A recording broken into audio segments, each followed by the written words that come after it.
King Henry VIII. By William Shakespeare. Prologue. I come no more to make you laugh, things now that bear a weighty and a serious brow. Sad, high, and working, full of state and woe. Such noble scenes as draw the eye to flow. We now present. Those that can pity, hear. May, if they think it well, let fall a tear. The subject will deserve it. Such as give their money out of hope they may believe. May here find truth too.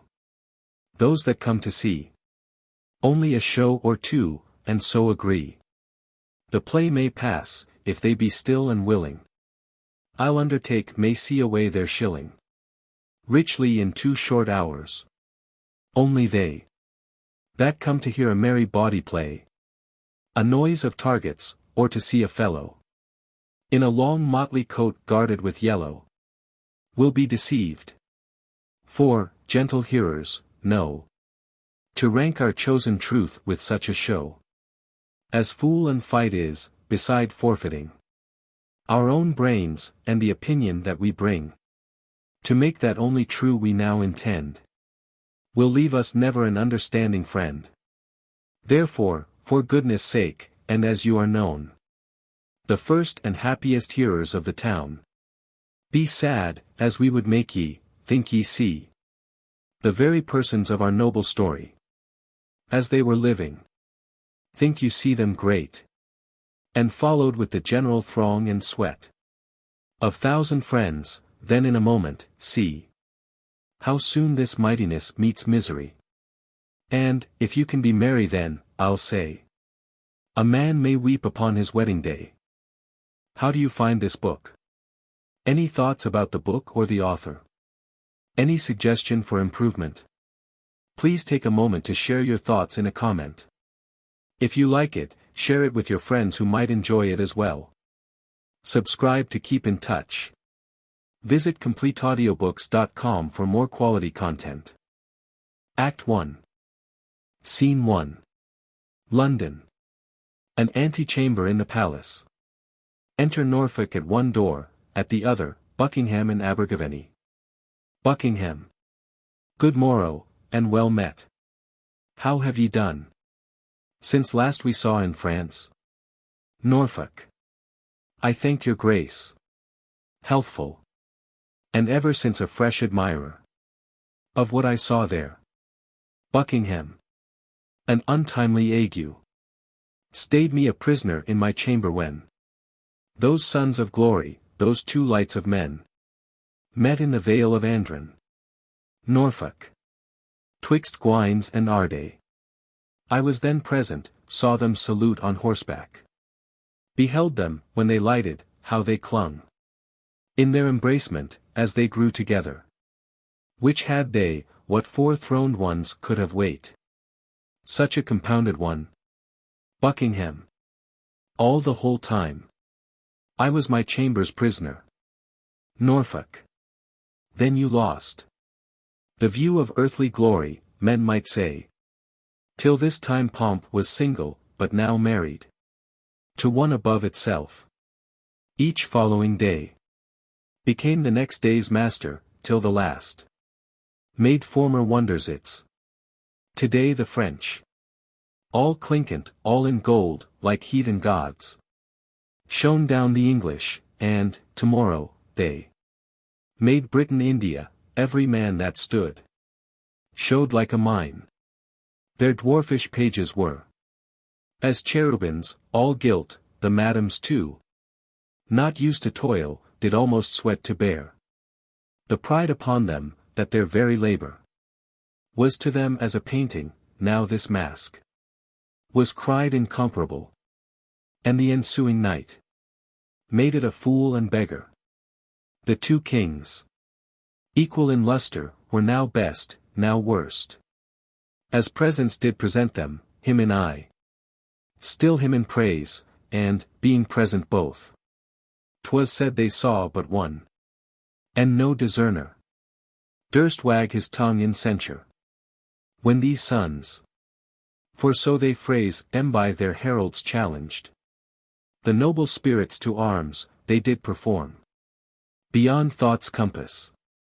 That former fabulous story, being now seen possible enough, got credit. That Bevis was believed. Buckingham. Oh, you go far. Norfolk.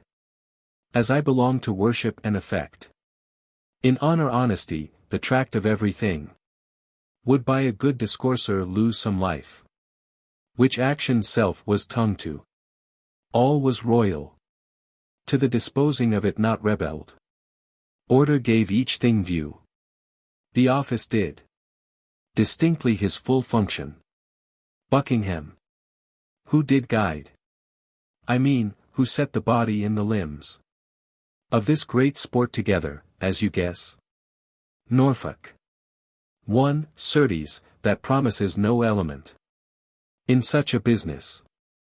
Buckingham. I pray you, who, my lord? Norfolk. All this was ordered by the good discretion of the Right Reverend Cardinal of York. Buckingham. The devil speed him.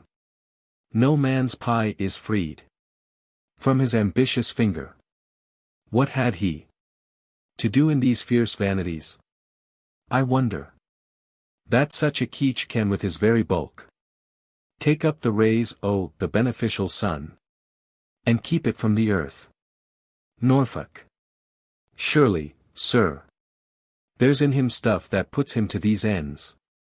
For, being not propped by ancestry, whose grace chalks successors their way, nor called upon for high feats done to the crown, neither allied for eminent assistance. But, spider-like, out of his self-drawing web, he gives us note. The force of his own merit makes his way. A gift that heaven gives for him, which buys a place next to the king. Abergavenny. I cannot tell what heaven hath given him. Let some graver eye pierce into that, but I can see his pride peep through each part of him. Whence has he that? If not from hell. The devil is a niggard, or has given all before, and he begins a new hell in himself. Buckingham. Why the devil? Upon this French going out, took he upon him, without the privity o' the king, to appoint who should attend on him. He makes up the file of all the gentry, for the most part such to whom as great a charge as little honor he meant to lay upon, and his own letter the honorable board of council out must fetch him in the papers. Abergavenny. I do know kinsmen of mine, 3 at the least, that have by this so sickened their estates, that never they shall abound as formerly. Buckingham. Oh, many have broke their backs with laying manners on them for this great journey. What did this vanity but minister communication of a most poor issue? Norfolk. Grievingly I think the peace between the French and us not values the cost that did conclude it. Buckingham. Every man, after the hideous storm that followed, was a thing inspired, and, not consulting, broke into a general prophecy, that this tempest, dashing the garment of this peace, abode the sudden breach on't. Norfolk. Which is budded out. For France hath flawed the league, and hath attached our merchants' goods at Bordeaux. Abergavenny. Is it therefore the ambassador is silenced? Norfolk. Mary, is't Abergavenny a proper title of a peace, and purchased at a superfluous rate?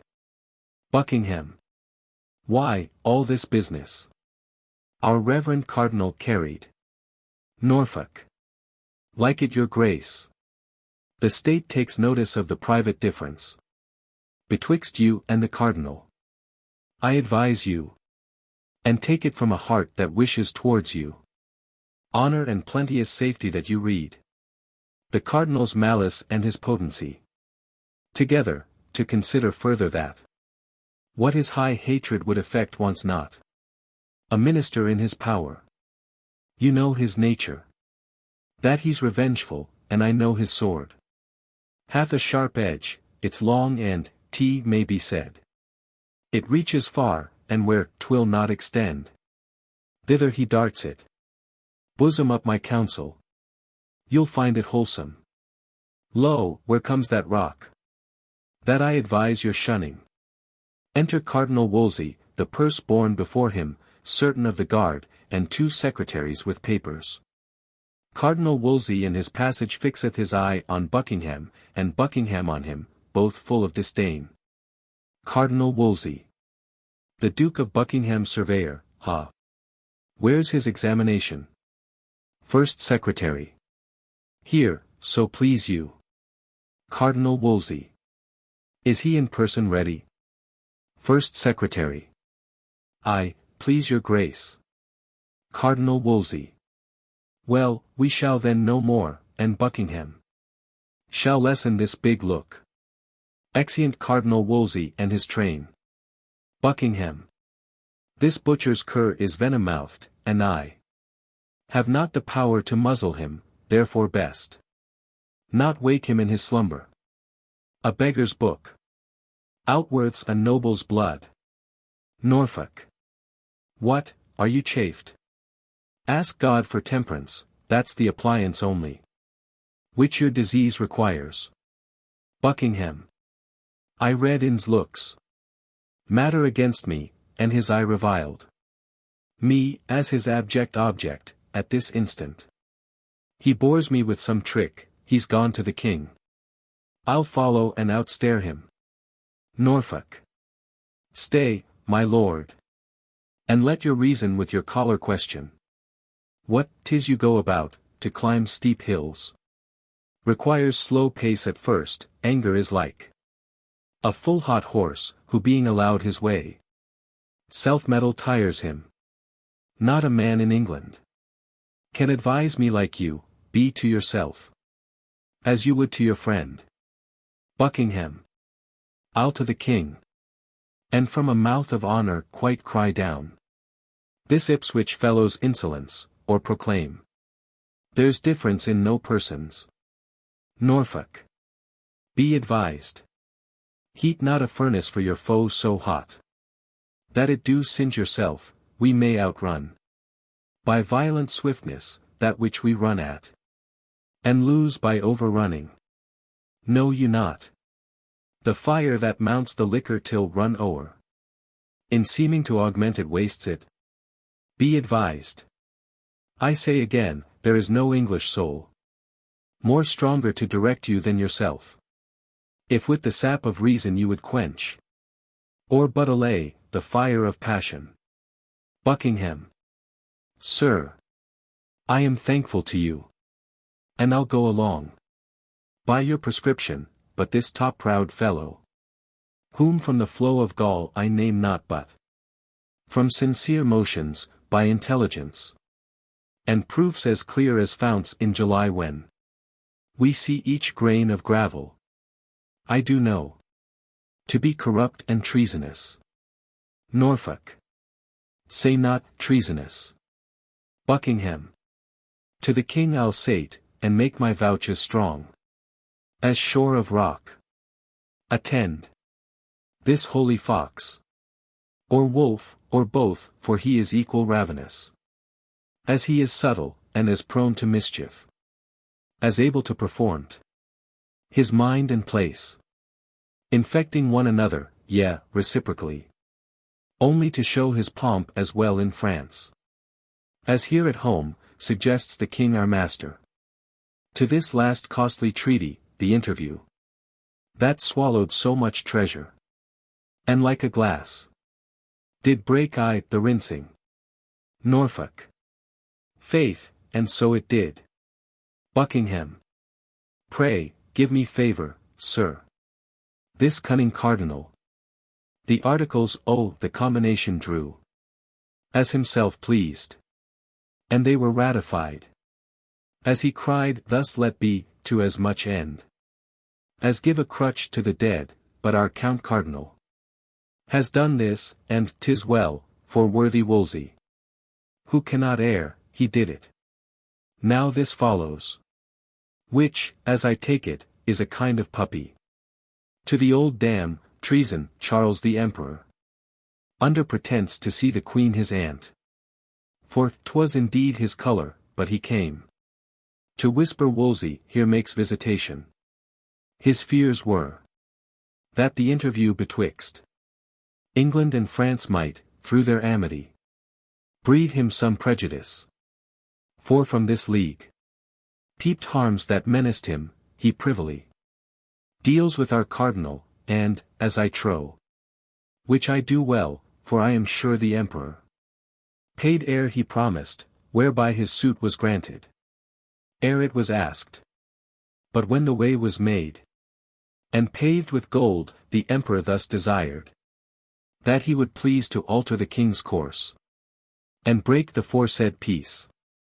Let the King know, as soon he shall by me, that thus the Cardinal does buy and sell his honour as he pleases, and for his own advantage.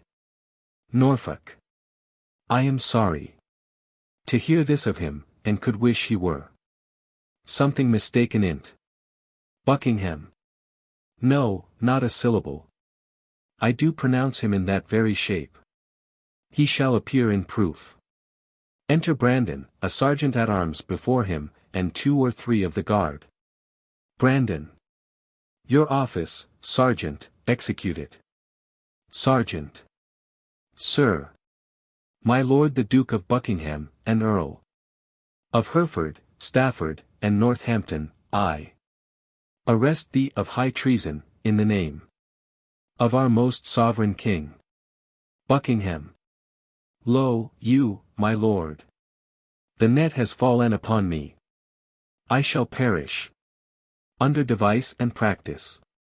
Brandon, I am sorry to see you ta'en from liberty, to look on the business present, 'tis his highness' pleasure. You shall to the Tower. Buckingham, it will help me nothing to plead mine innocence, for that dye is on me, which makes my whitest part black. The will of heaven be done in this and all things. I obey. O my lord Abergavenny, fare you well. Brandon, nay, he must bear you company. The King, to Abergavenny, is pleased you shall to the Tower, till you know how he determines further. Abergavenny, as the Duke said, the will of heaven be done, and the King's pleasure by me obeyed. Brandon, here is a warrant from the King to attach Lord Montacute, and the bodies of the Duke's confessor, John de la Carre. 1 Gilbert Peck, his Chancellor. Buckingham, so. These are the limbs, the plot, no more, I hope. Brandon, a monk, the Chartreux. Buckingham, Nicholas Hopkins. Brandon, he. Buckingham, my surveyor is false, the great Cardinal hath showed him gold. My life is spanned already. I am the shadow of poor Buckingham, whose figure even this instant cloud puts on, by darkening my clear sun. My lord, farewell. Exeunt. Scene 2. The same. The council chamber. Cornets. Enter King Henry VIII, leaning on Cardinal Wolsey's shoulder, the nobles, and Lovell. Cardinal Wolsey places himself under King Henry VIII's feet on his right side. King Henry VIII. My life itself, and the best heart of it, thanks you for this great care. I stood at the level of a full-charged confederacy, and give thanks to you that choked it. Let be called before us that gentleman of Buckingham's, in person. I'll hear him his confessions justify, and point by point the treasons of his master. He shall again relate. A noise within, crying room for the Queen. Enter Queen Catherine, ushered by Norfolk, and Suffolk, she kneels. King Henry VIII riseth from his state, takes her up, kisses and placeth her by him. Queen Catherine. Nay, we must longer kneel, I am a suitor. King Henry VIII. Arise, and take place by us, half your suit. Never name to us, you have half our power. The other moiety, ere you ask, is given. Repeat your will and take it. Queen Catherine. Thank your majesty. That you would love yourself, and in that love, not unconsidered leave your honor, nor the dignity of your office, is the point of my petition. King Henry VIII. Lady mine, proceed. Queen Catherine. I am solicited, not by a few, and those of true condition, that your subjects are in great grievance. There have been commissions sent down among them which hath flawed the heart of all their loyalties, wherein, although my good Lord Cardinal, they vent reproaches most bitterly on you, as putter on. Of these exactions, yet the King our master, whose honor heaven shield from soil, even he escapes not. Language unmannerly, yea, such which breaks the sides of loyalty, and almost appears in loud rebellion. Norfolk. Not almost appears. It doth appear. For, upon these taxations, the clothiers all, not able to maintain, the many to them longing, have put off. The spinsters, carters, fullers, weavers, who, unfit for other life, compelled by hunger and lack of other means, in desperate manner, daring the event to the teeth, are all in uproar. And danger serves among them. King Henry VIII. Taxation. Wherein? And what taxation? My Lord Cardinal. You that are blamed for it alike with us. Know you of this taxation? Cardinal Wolsey. Please you, sir. I know but of a single part, in aught pertains to the state. And front but in that file, where others tell steps with me. Queen Catherine. No, my lord. You know no more than others, but you frame things that are known alike, which are not wholesome to those which would not know them, and yet must perforce be their acquaintance. These exactions, whereof my sovereign would have note, they are most pestilent to the bearing. And, to bear, the back is sacrificed to the load. They say, they are devised by you, or else you suffer too hard an exclamation. King Henry VIII. Still exaction. The nature of it? In what kind, let's know. Is this exaction? Queen Catherine. I am much too venturous in tempting of your patience, but emboldened under your promised pardon. The subject's grief comes through commissions, which compel from each the sixth part of his substance, to be levied without delay. And the pretence for this is named, your wars in France. This makes bold mouths tongues spit their duties out, and cold hearts freeze allegiance in them. Their curses now live where their prayers did, and it's come to pass. This tractable obedience is a slave to each incensed will. I would your highness would give it quick consideration, for there is no primer business. King Henry VIII. By my life, this is against our pleasure. Cardinal Wolsey. And for me, I have no further gone in this than by a single voice, and that not past me but by learned approbation of the judges. If I am traduced by ignorant tongues, which neither know my faculties nor person, yet will be the chronicles of my doing, let me say, 'tis but the fate of place, and the rough break that virtue must go through. we must not stint our necessary actions, in the fear to cope malicious censurers, whichever, as ravenous fishes, do a vessel follow. That is new trimmed, but benefit no further than vainly longing what we oft do best by sick interpreters, once weak ones, is not ours, or not allowed, what worst, as oft hitting a grosser quality, is cried up for our best act. If we shall stand still, in fear our motion will be mocked or carped at.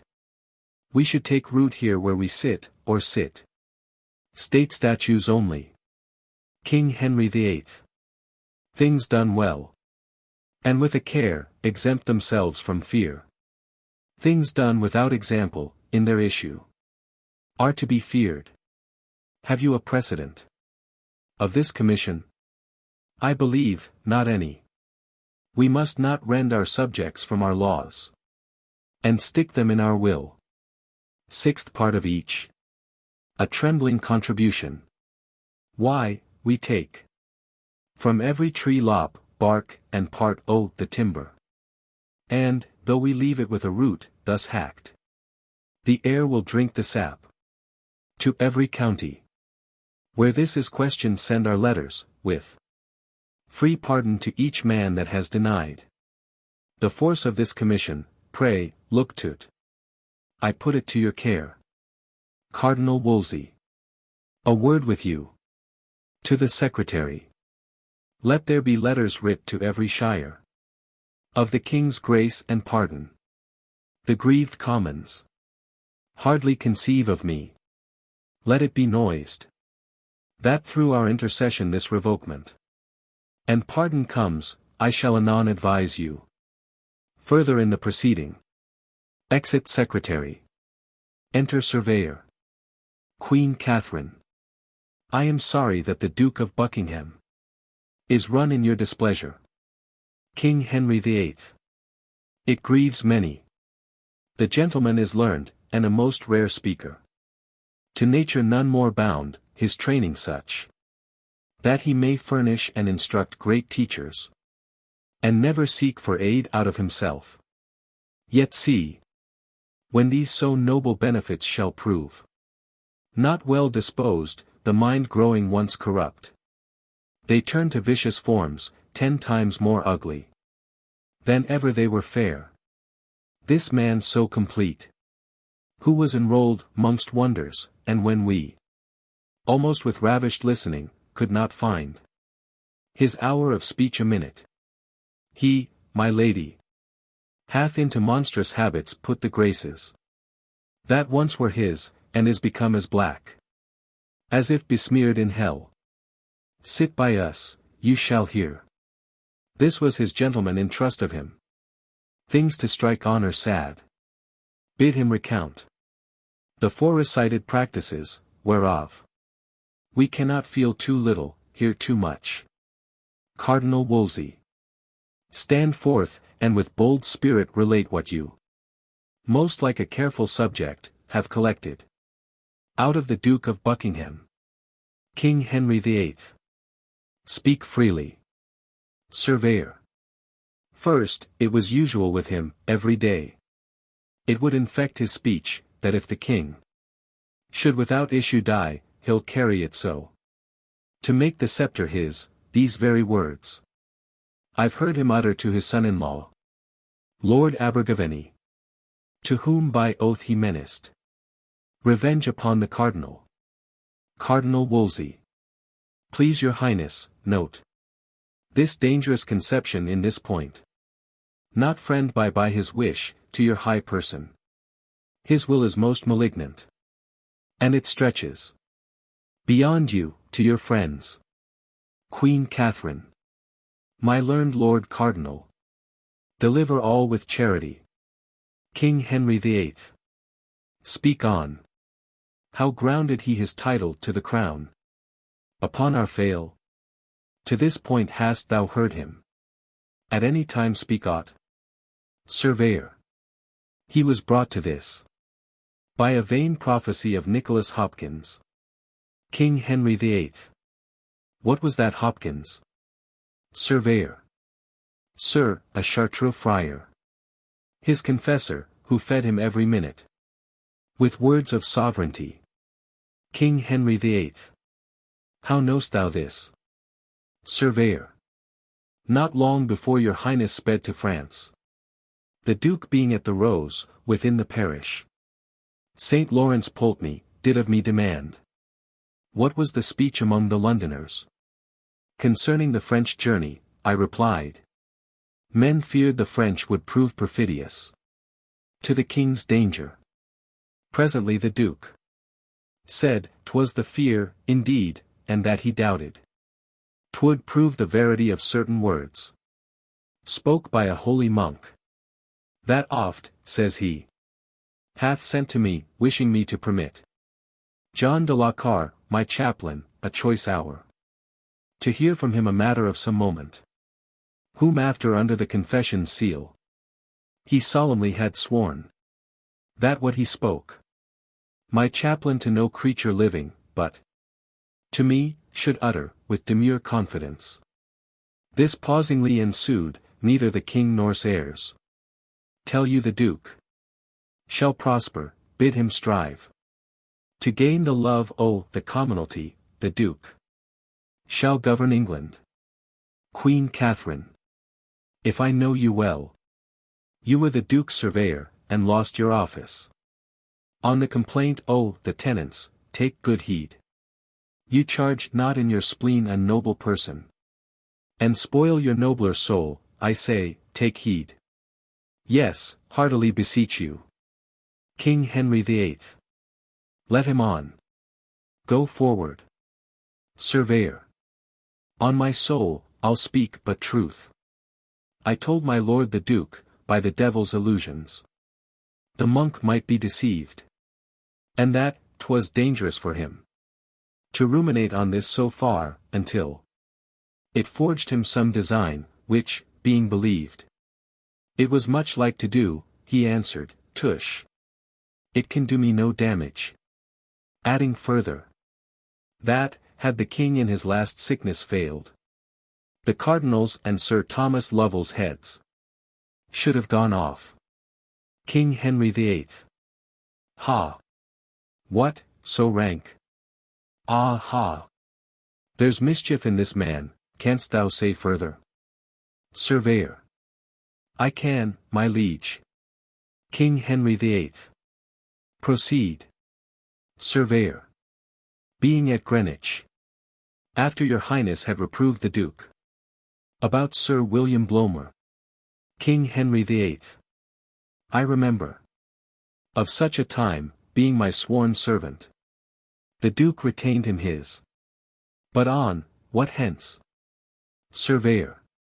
If, quoth he, I for this had been committed, as, to the Tower, I thought, I would have played the part my father meant to act upon the usurper Richard, who, being at Salisbury, made suit to come in's presence, which if granted, as he made semblance of his duty, would have put his knife to him. King Henry VIII. A giant traitor. Cardinal Wolsey. Now, madam, may his highness live in freedom, and this man out of prison. Queen Catherine. God mend all. King Henry VIII. There's something more would out of thee, what say'st? Surveyor. After the Duke his father, with the knife, he stretched him, and, with one hand on his dagger, another spread on's breast, mounting his eyes, he did discharge a horrible oath, whose tenor was, were he evil used, he would outgo his father by as much as a performance does an irresolute purpose. King Henry VIII. There's his period to sheath his knife in us. He is attached. Call him to present trial, if he may find mercy in the law, 'tis his, if none, let him not seek tea of us, by day and night. He's traitor to the height. Exeunt. Scene 3.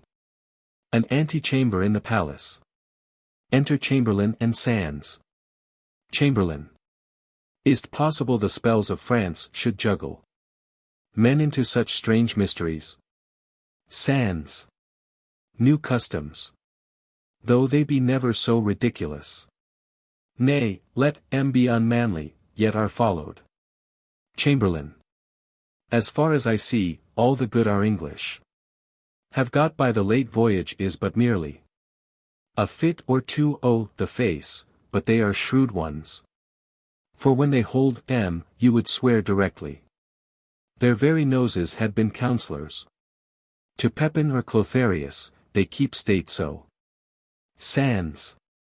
They have all new legs, and lame ones, one would take it. That never saw pace before, the spavin. Or springhalt reigned among Chamberlain. Death. My lord. Their clothes are after such a pagan cut too. That, sure, they've worn out Christendom. Enter Lovell. How now? What news, Sir Thomas Lovell? Lovell. Faith, my lord. I hear of none, but the new proclamation. That's clapped upon the court gate. Chamberlain. What is't for? Lovell. The reformation of our travelled gallants. That fill the court with quarrels, talk, and tailors. Chamberlain. I'm glad 'tis there, now I would pray our messieurs to think an English courtier may be wise, and never see the Louvre. Lovell. They must either. For so run the conditions, leave those remnants of fool and feather that they got in France, with all their honourable point of ignorance pertaining thereunto, as fights and fireworks, abusing better men than they can be, out of a foreign wisdom, renouncing clean the faith they have in tennis, and tall stockings, short blistered breeches, and those types of travel, and understand again like honest men, or pack to their old playfellows. There, I take it. They may, cum privilegio, wear away the lag end of their lewdness and be laughed at. Sans. 'Tis time to give physic, their diseases are grown so catching. Chamberlain. What a loss our ladies will have of these trim vanities. Lovell. Ay, marry. There will be woe indeed, lords, the sly whoresuns have got a speeding trick to lay down ladies. A French song and a fiddle has no fellow. Sans. The devil fiddle, I am glad they are going. For, sure, there's no converting of now. An honest country lord, as I am, beaten a long time out of play, may bring his plain song and have an hour of hearing. And, by Our Lady, held current music too. Chamberlain. Well said, Lord Sans. Your colt's tooth is not cast yet. Sans. No, my lord. Nor shall not, while I have a stump. Chamberlain. Sir Thomas. Whither were you going? Lovell. To the Cardinal's. Your lordship is a guest too. Chamberlain. Oh, 'tis true. This night he makes a supper, and a great one.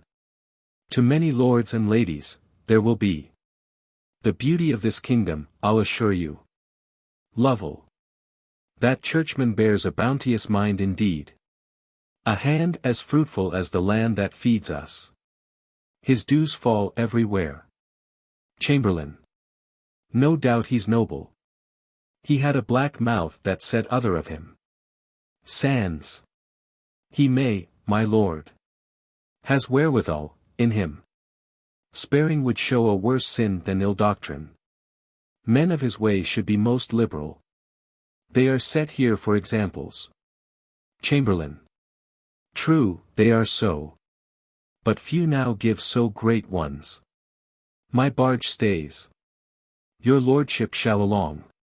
Come, good Sir Thomas. We shall be late else, which I would not be. For I was spoke to, with Sir Henry Guilford, this night to be controllers. Sans. I am your lordship's. Exeunt. Scene 4. A hall in York Place. Hautboys. A small table under a state for Cardinal Wolsey, a longer table for the guests. Then enter Anne and divers other ladies and gentlemen as guests, at one door. At another door, enter Guilford. Guilford. Ladies, a general welcome from his grace. Salutes ye all, this night he dedicates. To fair content and you, none here, he hopes. In all this noble bevy, has brought with her one care abroad. He would have all as merry as, first, good company, good wine, good welcome. Can make good people. Oh, my lord, you're tardy. Enter Chamberlain, Sands, and Lovell. The very thought of this fair company clapped wings to me. Chamberlain. You are young, Sir Harry Guilford. Sands. Sir Thomas Lovell, had the Cardinal. But half my lay thoughts in him, some of these should find a running banquet ere they rested. I think would better please, by my life. They are a sweet society of fair ones. Lovell. Oh, that your lordship were but now confessor to one or two of these. Sands. I would I were. They should find easy penance. Lovell. Faith, how easy. Sands. As easy as a down bed would afford it. Chamberlain. Sweet ladies, will it please you sit? Sir Harry. Place you that side, I'll take the charge of this. His grace is entering. Nay, you must not freeze. Two women placed together makes cold weather. My Lord Sands, you are one will keep waking. Pray, sit between these ladies. Sands. By my faith. And thank your lordship. By your leave, sweet ladies. If I chance to talk a little wild, forgive me. I had it from my father. Anne. Was he mad, sir? Sands. Oh, very mad, exceeding mad, in love too. But he would bite none, just as I do now. He would kiss you 20 with a breath. Kisses her. Chamberlain. Well said, my lord. So, now you're fairly seated. Gentlemen. The penance lies on you, if these fair ladies pass away frowning. Sands. For my little cure. Let me alone. Hautboys. Enter Cardinal Wolsey, and takes his state. Cardinal Wolsey. You're welcome, my fair guests, that noble lady. Or gentleman, that is not freely merry. Is not my friend, this, to confirm my welcome. And to you all, good health. Drinks. Sands. Your grace is noble. Let me have such a bowl may hold my thanks. And save me so much talking. Cardinal Wolsey. My Lord Sands. I am beholding to you, cheer your neighbors. Ladies, you are not merry, gentlemen. Whose fault is this? Sands. The red wine first must rise. In their fair cheeks, my lord, then we shall have talk us to silence. Anne. You are a merry gamester. My Lord Sands. Sands. Yes, if I make my play. Here's to your ladyship, and pledge it, madam. For 'tis to such a thing. Anne. You cannot show me. Sands. I told your grace they would talk anon. Drum and trumpet, chambers discharged. Cardinal Wolsey. What's that? Chamberlain. Look out there, some of ye. Exit servant. Cardinal Wolsey. What warlike voice? And to what end is this? Nay, ladies, fear not. By all the laws of war you're privileged. Re-enter servant. Chamberlain. How now? What is't? Servant. A noble troop of strangers. For so they seem, they've left their barge and landed. And hither make, as great ambassadors. From foreign princes. Cardinal Wolsey. Good Lord Chamberlain. Go, give welcome, you can speak the French tongue. And, pray, receive nobly, and conduct into our presence, where this heaven of beauty shall shine at full upon them. Some attend him. Exit Chamberlain, attended. All rise, and tables removed. You have now a broken banquet, but we'll mend it. A good digestion to you all, and once more. I shower a welcome on ye, welcome all. Ho boys! Enter King Henry VIII and others, as maskers, habited like shepherds, ushered by the Chamberlain. They pass directly before Cardinal Wolsey, and gracefully salute him. A noble company. What are their pleasures? Chamberlain. Because they speak no English, thus they prayed. To tell your grace, that, having heard by fame of this so noble and so fair assembly, this night to meet here, they could do no less. Out of the great respect they bear to beauty. But leave their flocks. And, under your fair conduct, crave leave to view these ladies and entreat an hour of revels with Cardinal Wolsey. Say, Lord Chamberlain, they have done my poor house grace, for which I pay 1,000 thanks, and pray take their pleasures. They choose ladies for the dance. King Henry VIII chooses King Henry VIII. The fairest hand I ever touched. O beauty! Till now I never knew thee. Music. Dance. Cardinal Wolsey. My lord. Chamberlain. Your grace. Cardinal Wolsey. Pray, tell thus much from me. There should be one amongst by his person, more worthy this place than myself.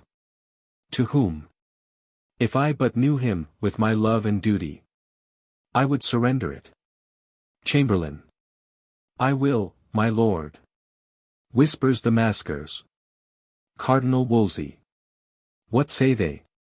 Chamberlain. Such a one, they all confess. There is indeed.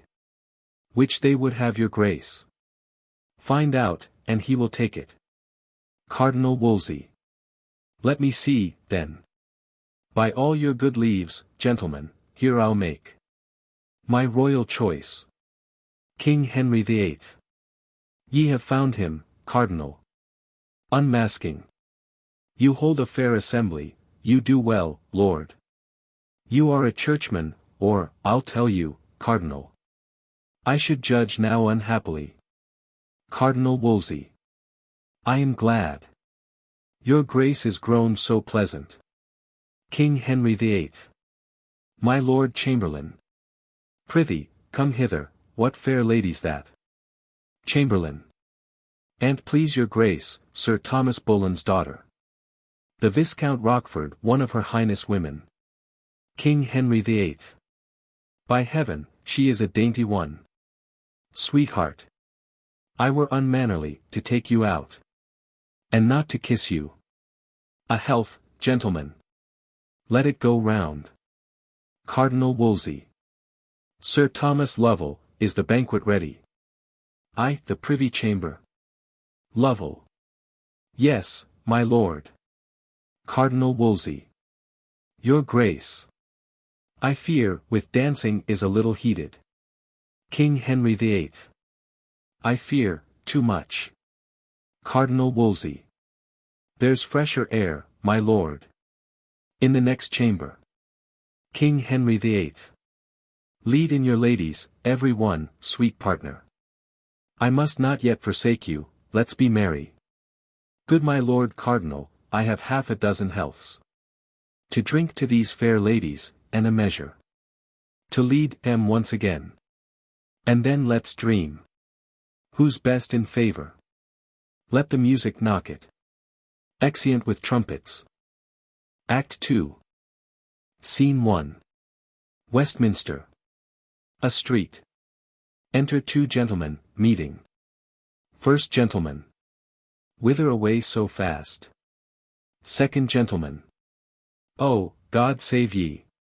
Even to the hall, to hear what shall become of the great Duke of Buckingham.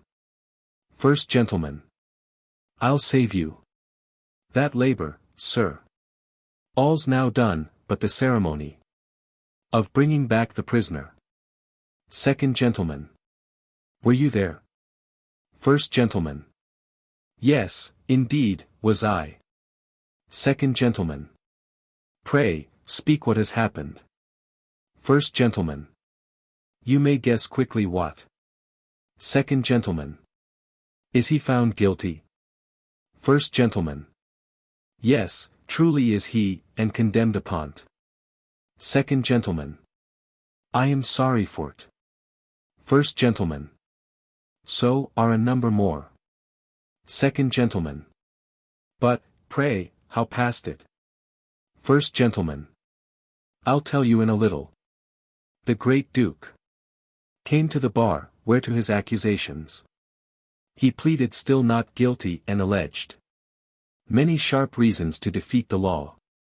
The king's attorney on the contrary urged on the examinations, proofs, confessions of diverse witnesses, which the Duke desired to have brought viva voce to his face, at which appeared against him his surveyor, Sir Gilbert Peck his chancellor, and John Carr, confessor to him, with that devil monk Hopkins, that made this mischief.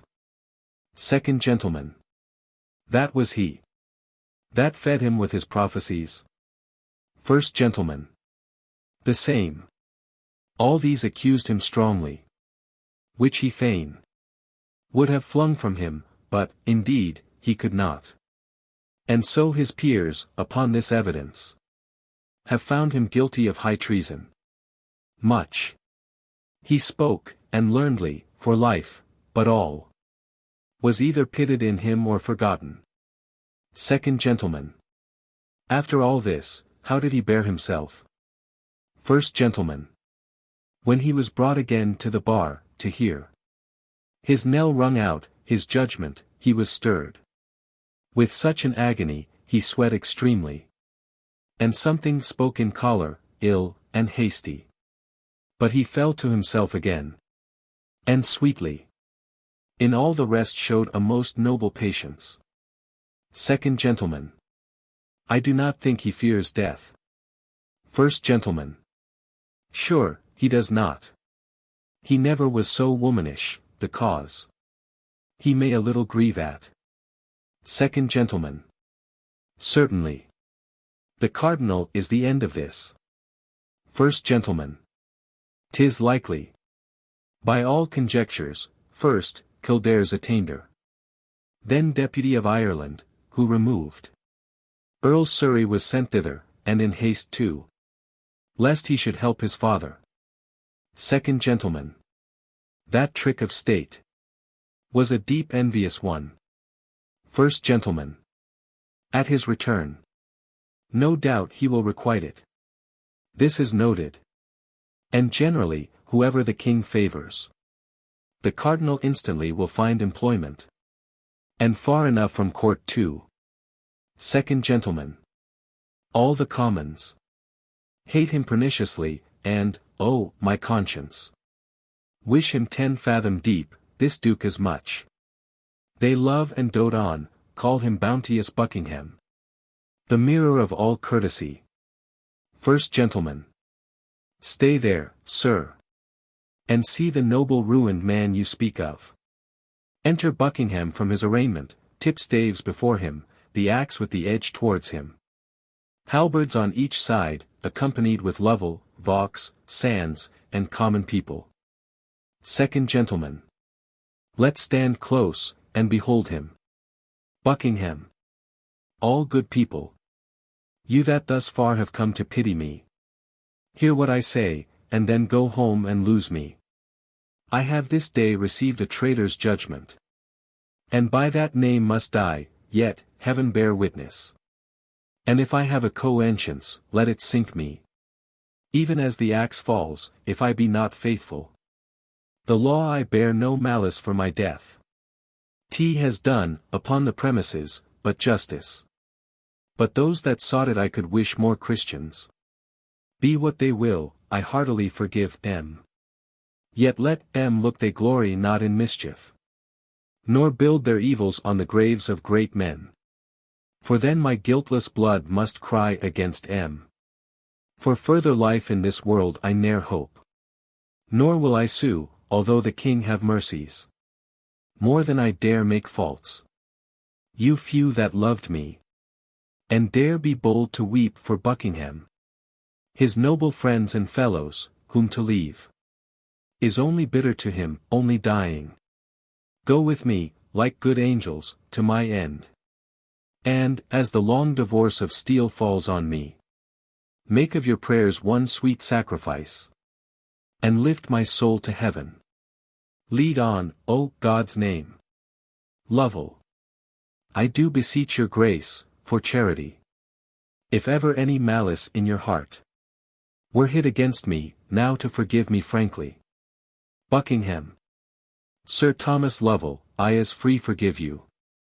As I would be forgiven, I forgive all.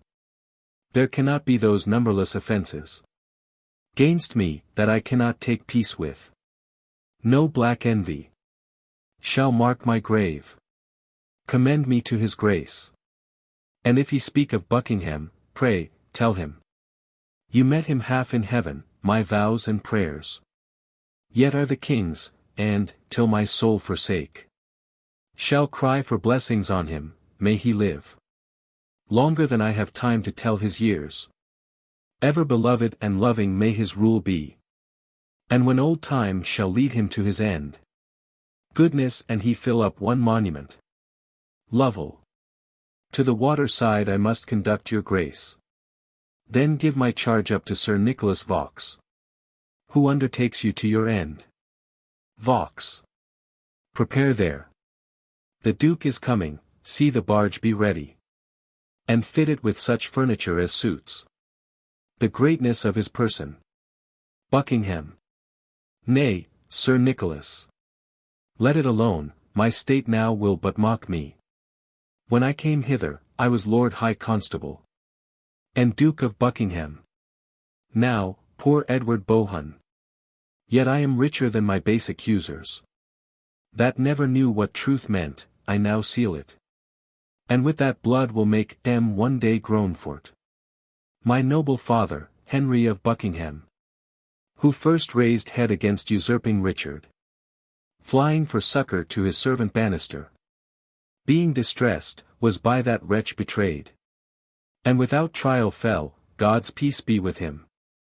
Henry the Seventh succeeding, truly pitying my father's loss, like a most royal prince, restored me to my honors, and, out of ruins, made my name once more noble.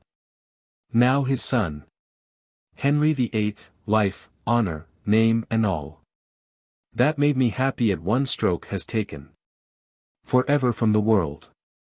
I had my trial, and, must needs say, a noble one, which makes me a little happier than my wretched father. Yet thus far we are one in fortunes, both fell by our servants, by those men we loved most. A most unnatural and faithless service. Heaven has an end in all, yet, you that hear me, this from a dying man receive as certain.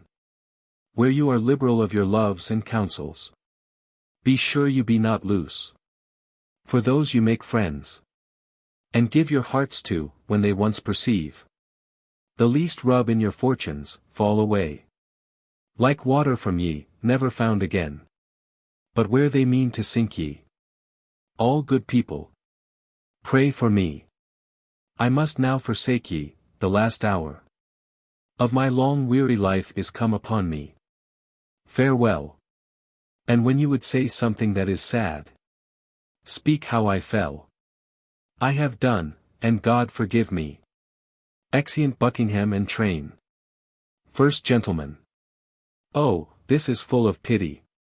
Sir, it calls, I fear, too many curses on their beads. That were the authors. Second gentleman. If the Duke be guiltless, 'tis full of woe, yet I can give you inkling of an ensuing evil, if it fall greater than this. First gentleman. Good angels keep it from us. What may it be? You do not doubt my faith, sir. Second gentleman. This secret is so weighty, 'twill require a strong faith to conceal it. First gentleman. Let me have it. I do not talk much. Second gentleman. I am confident. You shall, sir, did you not of late days hear a buzzing of a separation between the king and Catherine? First gentleman. Yes, but it held not. For when the king once heard it, out of anger, he sent command to the Lord Mayor straight to stop the rumor, and allay those tongues that durst disperse it. Second gentleman. But that slander, sir, is found a truth now, for it grows again fresher than ere it was, and held for certain the king will venture at it. Either the cardinal, or some about him near, have, out of malice to the good queen, possessed him with a scruple that will undo her. To confirm this too, Cardinal Campius is arrived, and lately, as all think, for this business. First gentleman. 'Tis the cardinal, and merely to revenge him on the emperor for not bestowing on him, at his asking, the Archbishopric of Toledo. This is purposed. Second gentleman. I think you have hit the mark, but is't not cruel that she should feel the smart of this? The cardinal will have his will, and she must fall. First gentleman. 'Tis woeful. We are too open here to argue this. Let's think in private more. Exeunt. Scene 2. An antechamber in the palace. Enter Chamberlain, reading a letter. Chamberlain. My lord, the horses your lordship sent for, with all the care I had, I saw well chosen, ridden, and furnished. They were young and handsome, and of the best breed in the north.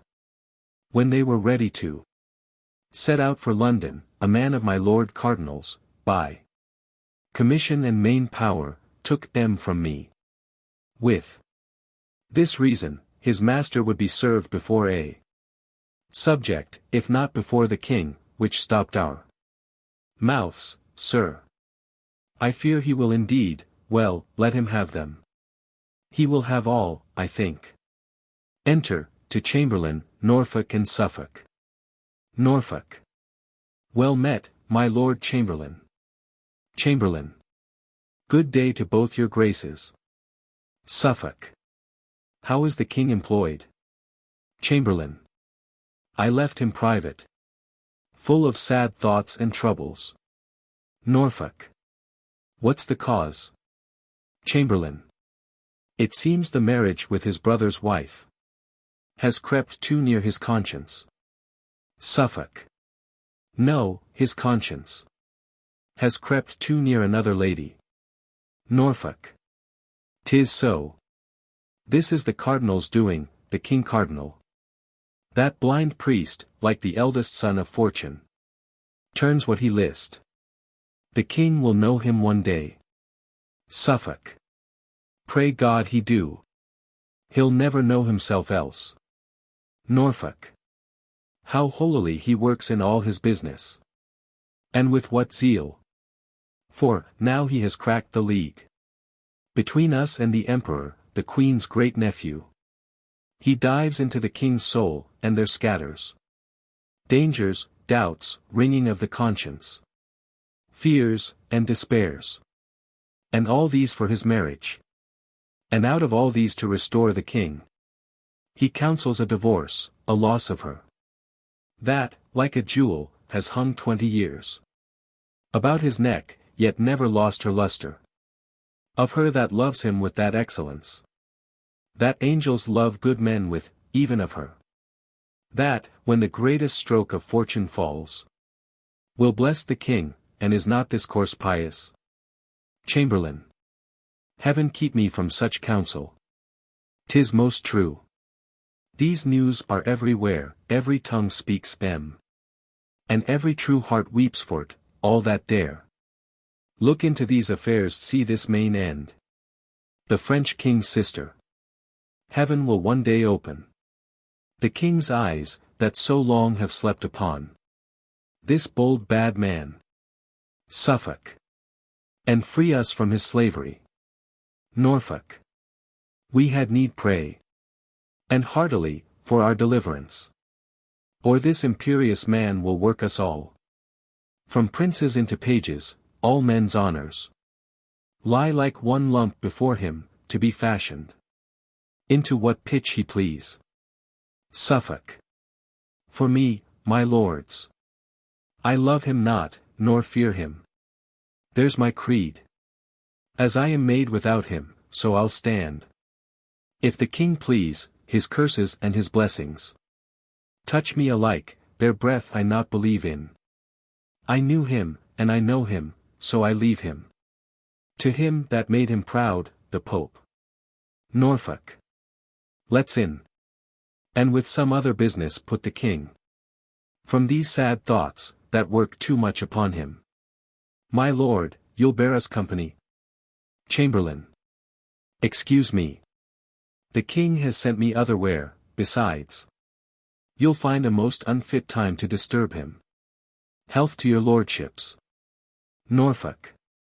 Thanks, my good Lord Chamberlain. Exit Chamberlain.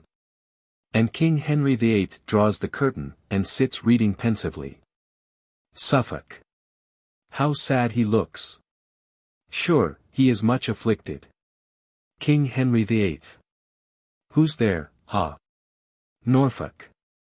Pray God he be not angry. King Henry VIII. Who's there, I say? How dare you thrust yourselves into my private meditations? Who am I? Ha! Norfolk. A gracious king that pardons all offences. Malice ne'er meant, our breach of duty this way is business of estate, in which we come to know your royal pleasure. King Henry VIII. Ye are too bold. Go to, I'll make ye know your times of business. Is this an hour for temporal affairs, ha? Enter Cardinal Wolsey and Cardinal Campius, with a commission. Who's there? My good Lord Cardinal. O my Wolsey! The quiet of my wounded conscience. Thou art a cure fit for a king. To Cardinal Campius. You're welcome. Most learned reverend sir, into our kingdom. Use us and it. To Cardinal Wolsey. My good lord, have great care. I be not found a talker. Cardinal Wolsey. Sir, you cannot. I would your grace would give us but an hour of private conference. King Henry VIII. To Norfolk and Suffolk. We are busy, go. Norfolk. Aside to Suffolk. This priest has no pride in him. Suffolk. Aside to Norfolk, not to speak of. I would not be so sick though for his place. But this cannot continue. Norfolk. Aside to Suffolk, if it do, I'll venture one have at him. Suffolk. Aside to Norfolk, I another. Exeunt Norfolk and Suffolk. Cardinal Wolsey. Your grace has given a precedent of wisdom. Above all princes, in committing freely your scruple to the voice of Christendom. Who can be angry now? What envy reach you? The Spaniard, tied blood and favor to her, must now confess, if they have any goodness. The trial just and noble. All the clerks, I mean the learned ones, in Christian kingdoms, have their free voices. Rome, the nurse of judgment, invited by your noble self, hath sent one general tongue unto us, this good man, this just and learned priest, Cardinal Campius. whom once more I present unto your highness, King Henry the Eighth. And once more in mine arms I bid him welcome, and thank the holy conclave for their loves. They have sent me such a man I would have wished for. Cardinal Campius. Your grace must needs deserve all strangers' loves. You are so noble.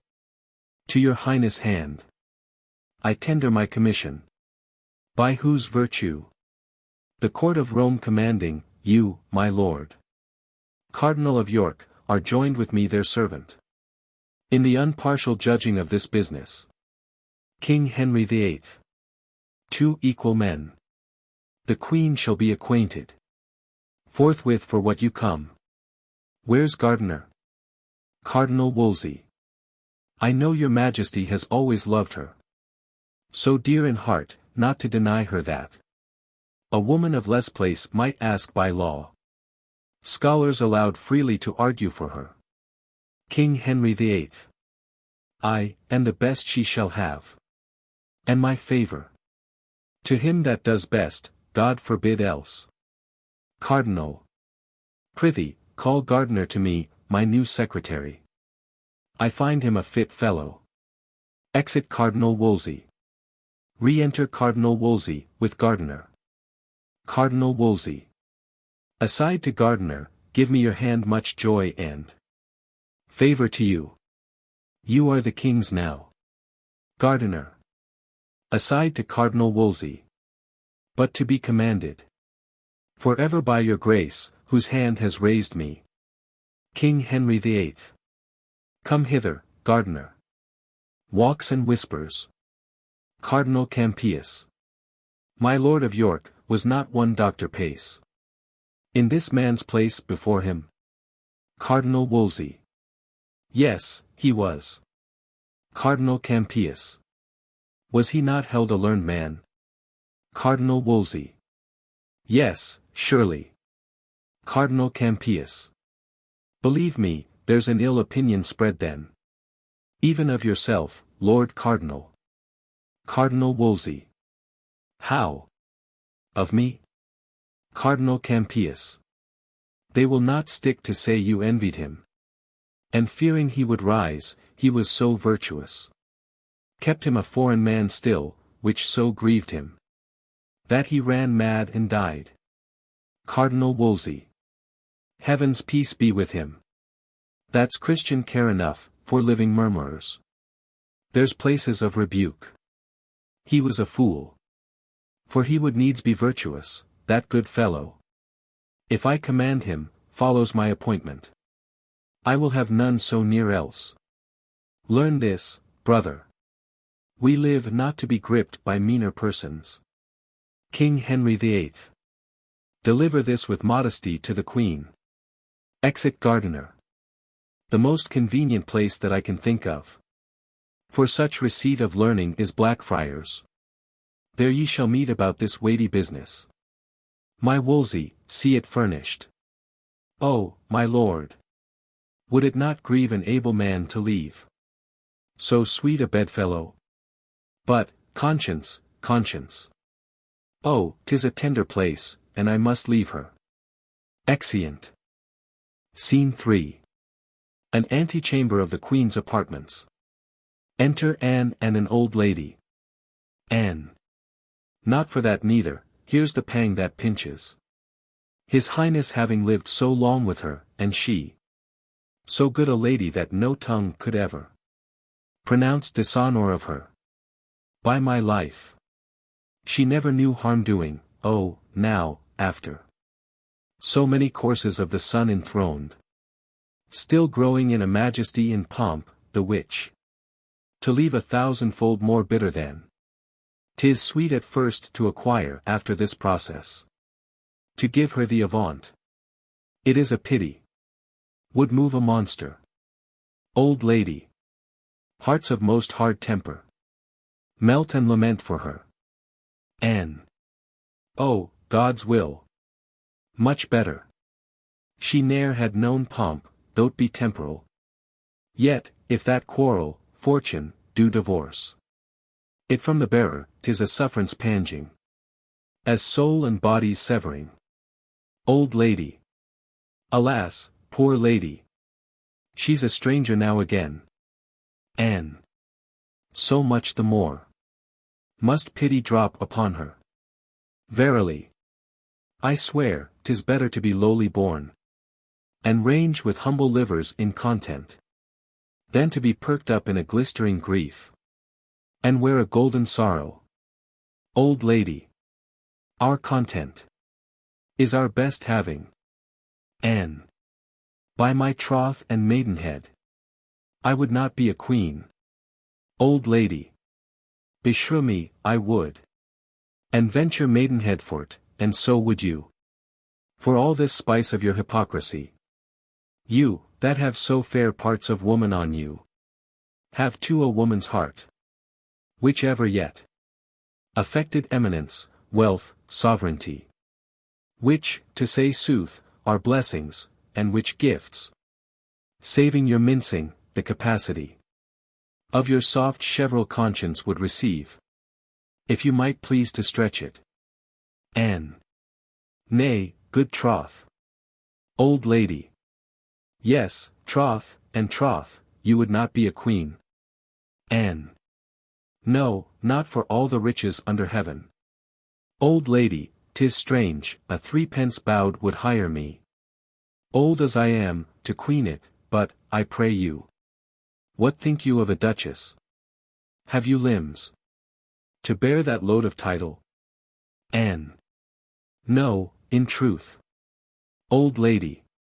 Then you are weakly made, pluck off a little. I would not be a young count in your way. For more than blushing comes to, if your back cannot vouchsafe this burthen, 'tis too weak ever to get a boy. Anne. How you do talk. I swear again, I would not be a queen. For all the world. Old lady. In faith, for little England. Uld venture an emballing, I myself would for Carnarvonshire, although there longed no more to the crown but that. Lo, who comes here? Enter Chamberlain. Chamberlain. Good morrow, ladies. What were't worth to know the secret of your conference? Anne. My good lord. Not your demand, it values not your asking. Our mistress' sorrows we were pitying. Chamberlain. It was a gentle business, and becoming the action of good women, there is hope. All will be well. Anne. Now, I pray God, Amen. Chamberlain. You bear a gentle mind, and heavenly blessings follow such creatures, that you may, fair lady, perceive I speak sincerely, and high notes ta'en of your many virtues, the King's Majesty commends his good opinion of you, and does purpose honour to you no less flowing than Marchioness of Pembroke, to which title £1,000 a year, annual support out of his grace he adds. Anne. I do not know what kind of my obedience I should tender. More than my all is nothing, nor my prayers are not words duly hallowed, nor my wishes more worth than empty vanities, yet prayers and wishes are all I can return. Beseech your lordship, vouchsafe to speak my thanks and my obedience, as from a blushing handmaid, to his highness, whose health and royalty I pray for. Chamberlain. Lady.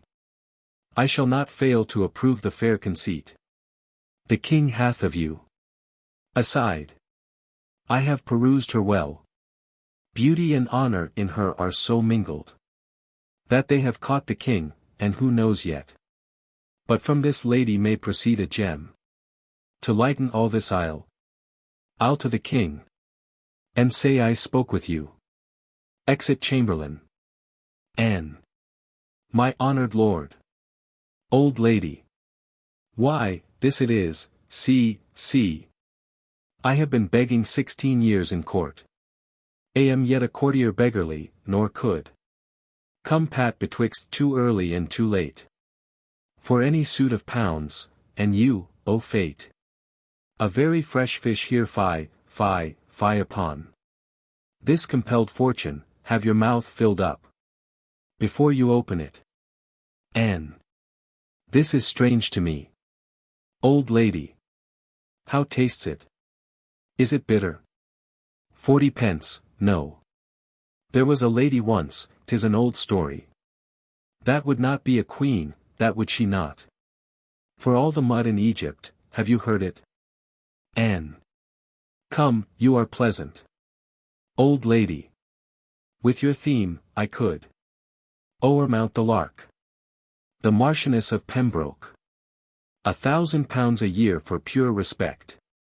No other obligation. By my life. That promises mo thousands, honor's train. Is longer than his foreskirt. By this time. I know your back will bear a duchess, say. Are you not stronger than you were? Anne. Good lady. Make yourself mirth with your particular fancy. And leave me out on't. Would I had no being. If this salute my blood a jot, it faints me. To think what follows. The queen is comfortless, and we forgetful. In our long absence, pray, do not deliver. What here you've heard to her? Old lady. What do you think me? Exeunt. Scene 4. A hall in Blackfriars. Trumpets, sennet, and cornets. Enter 2 vergers, with short silver wands, next them, 2 scribes, in the habit of doctors, after them, Canterbury alone, after him, Lincoln, Ely, Rochester, and St. Asaph.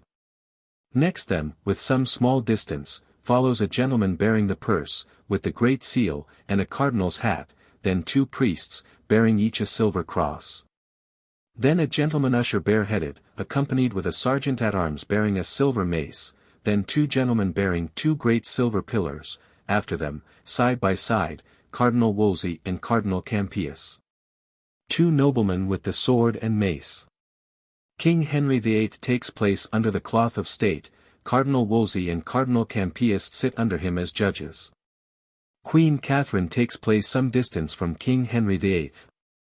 The bishops place themselves on each side the court, in manner of a consistory, below them, the scribes. The lords sit next the bishops. The rest of the attendants stand in convenient order about the stage. Cardinal Wolsey. Whilst our commission from Rome is read, let silence be commanded. King Henry VIII. What's the need? It hath already publicly been read. And on all sides the authority allowed. You may, then, spare that time. Cardinal Wolsey. Beat so. Proceed. Scribe. Say, Henry King of England, come into the court. Crier. Henry King of England, and see. King Henry VIII. Here. Scribe. Say, Catherine Queen of England, come into the court. Crier. Catherine Queen of England, and see. Queen Catherine makes no answer, rises out of her chair, goes about the court, comes to King Henry VIII, and kneels at his feet, then speaks. Queen Catherine. Sir, I desire you do me right and justice. And to bestow your pity on me, for I am a most poor woman, and a stranger. Born out of your dominions, having here no judge indifferent, nor no more assurance of equal friendship and proceeding.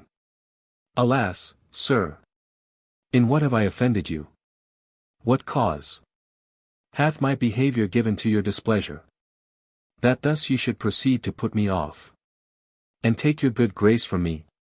Heaven witness, I have been to you a true and humble wife, at all times to your will conformable, ever in fear to kindle your dislike, yea, subject to your countenance, glad or sorry, as I saw it inclined. When was the hour I ever contradicted your desire, or made it not mine too? Or which of your friends have I not strove to love, although I knew he were mine enemy? What friend of mine That had to him derived your anger, did I continue in my liking? Nay, gave notice. He was from thence discharged.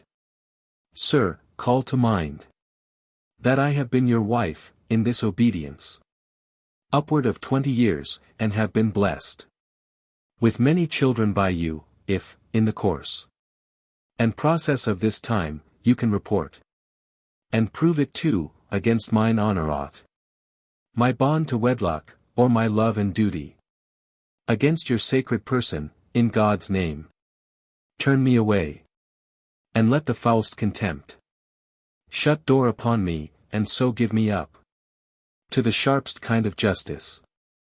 Please you, sir.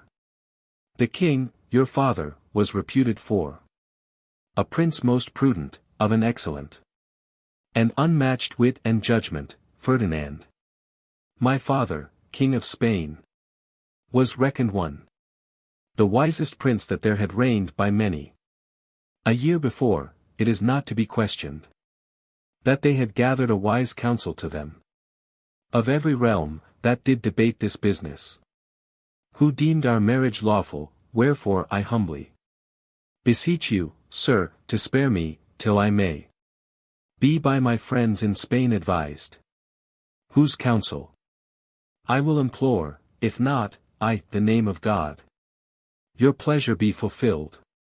Cardinal Wolsey. You have here, lady, and of your choice, these reverend fathers, men of singular integrity and learning. Yea, the elect o' the land, who are assembled to plead your cause. It shall be therefore bootless that longer you desire the court, as well for your own quiet, as to rectify what is unsettled in the king. Cardinal Campius. His Grace hath spoken well and justly, therefore, madam, it's fit this royal session do proceed, and that, without delay, their arguments be now produced and heard. Queen Catherine. Lord Cardinal, to you I speak. Cardinal Wolsey. Your pleasure, madam. Queen Catherine. Sir, I am about to weep, but, thinking that we are a queen, or long have dreamed so, certain the daughter of a king, my drops of tears I'll turn to sparks of fire. Cardinal Wolsey. Be patient yet. Queen Catherine. I will, when you are humble, nay, before or God will punish me. I do believe, induced by potent circumstances, that you are mine enemy, and make my challenge. You shall not be my judge, for it is you have blown this coal betwixt my lord and me, which gods do quench. Therefore I say again, I utterly abhor, yea, from my soul refuse you for my judge, whom, yet once more, I hold my most malicious foe, and think not at all a friend to truth. Cardinal Wolsey. I do profess you speak not like yourself. Who ever yet have stood to charity, and displayed the effects of disposition gentle, and of wisdom o'ertopping woman's power? Madam, you do me wrong. I have no spleen against you, nor injustice for you or any. How far I have proceeded, or how far further shall, is warranted by a commission from the consistory. Yea, the whole consistory of Rome. You charge me that I have blown this coal. I do deny it.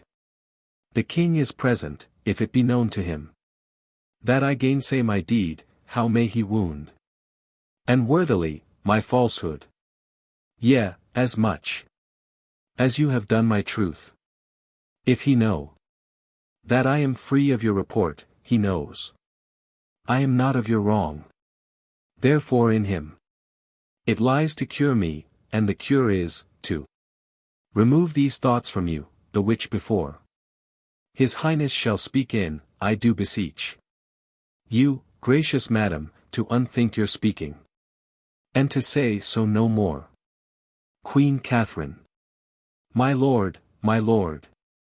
I am a simple woman, much too weak to oppose your cunning. You're meek and humble-mouthed.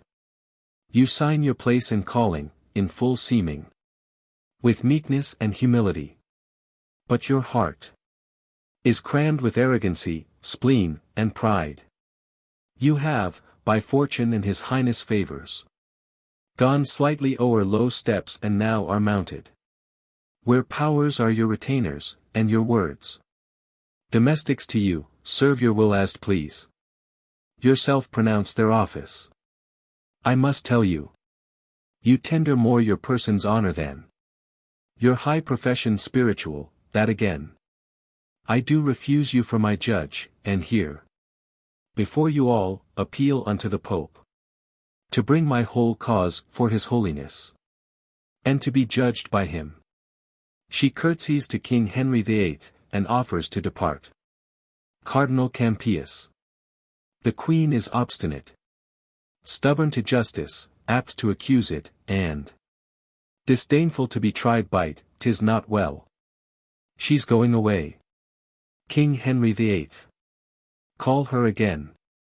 Crier. Catherine Queen of England, come into the court. Griffith. Madam, you are called back. Queen Catherine. What need you note it? Pray you, keep your way. When you are called, return. Now, the Lord help. They vex me past my patience. Pray you, pass on. I will not tarry, no, nor evermore. Upon this business my appearance make. In any of their courts. Exeunt Queen Catherine and her attendants. King Henry VIII. Go thy ways, Kate. That man the world who shall report he has a better wife, let him and not be trusted. For speaking false in that, thou art, alone. If thy rare qualities, sweet gentleness, thy meekness saint-like, wife-like government, obeying in commanding, and thy parts, sovereign and pious else, could speak thee out. The queen of earthly queens, she's noble born. And, like her true nobility, she has carried herself towards me. Cardinal Wolsey. Most gracious sir. In humblest manner I require your highness, that it shall please you to declare, in hearing of all these ears, for where I am robbed and bound, there must I be unloosed. Although not there, at once and fully satisfied whether ever I did broach this business to your highness, or laid any scruple in your way, which might induce you to the question on't, or ever have to you, but with thanks to God for such a royal lady, spake one the least word that might be to the prejudice of her present state, or touch of her good person. King Henry VIII. My Lord Cardinal, I do excuse you. Yea, upon mine honor, I free you from't. You are not to be taught that you have many enemies, that know not why they are so, but, like to village curs, bark when their fellows do, by some of these. The Queen is put in anger. You're excused. But will you be more justified? You ever have wished the sleeping of this business, never desired it to be stirred, but oft have hindered, oft the passages made toward it, on my honor. I speak my good Lord Cardinal to this point, and thus far clear him. Now, what moved me to't? I will be bold with time and your attention. Then mark the inducement. Thus it came. Give heed to't. My conscience first received a tenderness, scruple, and prick, on certain speeches uttered by the Bishop of Bayonne, then French ambassador, who had been hither sent on the debating a marriage twixt the Duke of Orleans and our daughter Mary, the progress of this business. Ere a determinate resolution, I mean the bishop, did require a respite, wherein he might the king his lord advertise whether our daughter were legitimate. Respecting this our marriage with the dowager. Sometimes our brother's wife. This respite shook the bosom of my conscience, entered me. Yea, with a splitting power, and made to tremble the region of my breast, which forced such way, that many mazed considerings did throng, and pressed in with this caution. First, methought, I stood not in the smile of heaven, who had commanded nature, that my lady's womb, if it conceived a male child by me, should do no more offices of life to than the grave does to the dead, for her male issue, or died where they were made, or shortly after. This world had erred them, hence I took a thought. This was a judgment on me, that my kingdom, well worthy the best heir o' the world, should not be glad in by me. Then follows, that I wait the danger which my realm stood in. By this my issues fail, and that gave to me many a groaning throe. Thus hulling in the wild sea of my conscience, I did steer toward this remedy, whereupon we are now present here together, that's to say, I meant to rectify my conscience, which I then did feel full sick, and yet not well, by all the reverend fathers of the land, and doctors learned. First I began in private with you, my Lord of Lincoln. You remember how under my oppression I did reek when I first moved you. Lincoln. Very well, my liege. King Henry VIII. I have spoke long, be pleased yourself to say how far you satisfied me. Lincoln. So please your highness. The question did at first so stagger me, bearing a state of mighty moment in't, and consequence of dread, that I committed the daringst counsel which I had to doubt, and did entreat your highness to this course, which you are running here. King Henry VIII. I then moved you, my Lord of Canterbury, and got your leave to make this present summons, unsolicited. I left no reverend person in this court, but by particular consent proceeded under your hands and seals. Therefore, go on. For no dislike I the world against the person of the good queen, but the sharp thorny points of my alleged reasons, drive this forward. Prove but our marriage lawful. By my life and kingly dignity, we are contented to wear our mortal state to come with her. Catherine our queen, before the primest creature that's paragoned o' the world. Cardinal Campius. So please your highness. The queen being absent, 'tis a needful fitness that we adjourn this court till further day. Meanwhile must be an earnest motion made to the queen, to call back her appeal she intends unto his holiness, King Henry VIII. Aside, I may perceive these cardinals trifle with me. I abhor this dilatory sloth and tricks of Rome. My learned and well-beloved servant, Cranmer.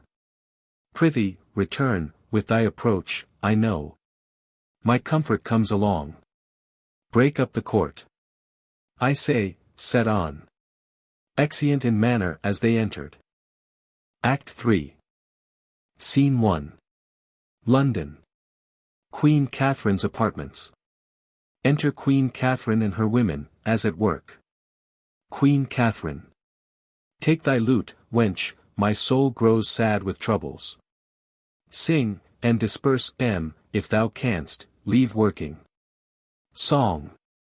Orpheus with his lute made trees, and the mountain tops that freeze, bow themselves when he did sing. To his music plants and flowers, ever sprung, as sun and showers, there had made a lasting spring. Everything that heard him play, even the billows of the sea, hung their heads, and then lay by. In sweet music is such art, killing care and grief of heart. Fall asleep, or hearing, die. Enter a gentleman. Queen Catherine. How now? Gentlemen. An't please your grace, the two great cardinals. Wait in the presence. Queen Catherine. Would they speak with me? Gentlemen. They willed me say so, madam. Queen Catherine. Pray their graces to come near. Exit gentlemen. What can be their business? With me, a poor weak woman, fallen from favor. I do not like their coming. Now I think on't. They should be good men, their affairs as righteous. But all hoods make not monks. Enter Cardinal Wolsey and Cardinal Campius. Cardinal Wolsey. Peace to your highness. Queen Catherine. Your graces find me here part of a housewife. I would be all, against the worst may happen. What are your pleasures with me, reverend lords? Cardinal Wolsey. May it please you noble madam, to withdraw. Into your private chamber, we shall give you the full cause of our coming. Queen Catherine. Speak it here. There's nothing I have done yet, oh, my conscience deserves a corner, would all other women could speak this with as free a soul as I do. My lords, I care not, so much I am happy. Above a number, if my actions were tried by every tongue, every eye saw envy and base opinion set against I know my life so even. If your business seek me out, and that way I am wife in. Out with it boldly, truth loves open dealing. Cardinal Wolsey. Tanta est erga te mentis integritas, Regina. Serenissima. Queen Catherine. Oh, good my lord, no Latin. I am not such a truant since my coming, as not to know the language I have lived in. A strange tongue makes my cause more strange. Suspicious. Pray, speak in English, here are some will thank you. If you speak truth, for their poor mistress' sake. Believe me, she has had much wrong, Lord Cardinal. The willingst sin I ever yet committed may be absolved in English. Cardinal Wolsey. Noble lady. I am sorry my integrity should breed and service to his majesty and you. So deep suspicion, where all faith was meant. We come not by the way of accusation to taint that honor every good tongue blesses, nor to betray you any way to sorrow. You have too much, good lady, but to know how you stand minded in the weighty difference between the king and you, and to deliver, like free and honest men, our just opinions and comforts to your cause. Cardinal Campius. Most honored madam. My lord of York, out of his noble nature, zeal and obedience he still bore your grace, forgetting, like a good man your late censure, both of his truth and him, which was too far, offers, as I do, in a sign of peace, his service and his counsel. Queen Catherine. Aside, to betray me. My lords, I thank you both for your good wills. Ye speak like honest men, pray God, ye prove so. But how to make ye suddenly an answer? In such a point of weight, so near mine honor. More near my life, I fear, with my weak wit. And to such men of gravity and learning. In truth, I know not. I was set at work among my maids, full little, God knows, looking either for such men or such business. For her sake that I have been, for I feel the last fit of my greatness, good your graces. Let me have time and counsel for my cause. Alas, I am a woman, friendless, hopeless. Cardinal Wolsey. Madam, you wrong the king's love with these fears. Your hopes and friends are infinite. Queen Catherine. In England. But little for my profit, can you think, lords, that any Englishman dare give me counsel? Or be a known friend, gainst his highness' pleasure? Though he be grown so desperate to be honest. and live a subject? Nay, forsooth, my friends. They that must weigh out my afflictions. They that my trust must grow to, live not here. They are, as all my other comforts, far hence. In mine own country, lords. Cardinal Campius. I would your grace. Would leave your griefs, and take my counsel. Queen Catherine. How, sir? Cardinal Campius. Put your main cause into the king's protection. He's loving and most gracious, 'twill be much. Both for your honor better and your cause. For if the trial of the law o'ertake ye, you'll part away disgraced. Cardinal Wolsey. He tells you rightly. Queen Catherine. Ye tell me what ye wish for both, my ruin. Is this your Christian counsel? Out upon ye. Heaven is above all, yet there sits a judge that no king can corrupt. Cardinal Campius. Your rage mistakes us. Queen Catherine. The more shame for ye, holy men, I thought ye. Upon my soul, two reverend cardinal virtues. But cardinal sins and hollow hearts I fear ye. Mend for shame, my lords. Is this your comfort? The cordial that ye bring a wretched lady. A woman lost among ye, laughed at, scorned. I will not wish ye half my miseries. I have more charity, but say, I warned ye. Take heed, for heaven's sake, take heed, lest at once the burthen of my sorrows fall upon ye. Cardinal Wolsey. Madam, this is a mere distraction. You turn the good we offer into envy. Queen Catherine. Ye turn me into nothing, woe upon ye. And all such false professors. Would you have me? If you have any justice, any pity. If ye be anything but churchmen's habits. Put my sick cause into his hands that hates me. Alas, has banished me his bed already. His love, too long ago. I am old, my lords. And all the fellowship I hold now with him is only my obedience. What can happen to me above this wretchedness? All your studies make me a curse like this. Cardinal Campius. Your fears are worse. Queen Catherine. Have I lived thus long? Let me speak myself. Since virtue finds no friends, a wife, a true one. A woman, I dare say without vainglory. Never yet branded with suspicion. Have I with all my full affections still met the king. Loved him next heaven. Obeyed him. Been, out of fondness, superstitious to him. Almost forgot my prayers to content him. And am I thus rewarded? 'Tis not well, lords. Bring me a constant woman to her husband. One that ne'er dreamed a joy beyond his pleasure. And to that woman, when she has done most, yet will I add an honor, a great patience. Cardinal Wolsey. Madam, you wander from the good we aim at. Queen Catherine. My lord, I dare not make myself so guilty to give up willingly that noble title. Your master wed me to, nothing but death shall e'er divorce my dignities. Cardinal Wolsey.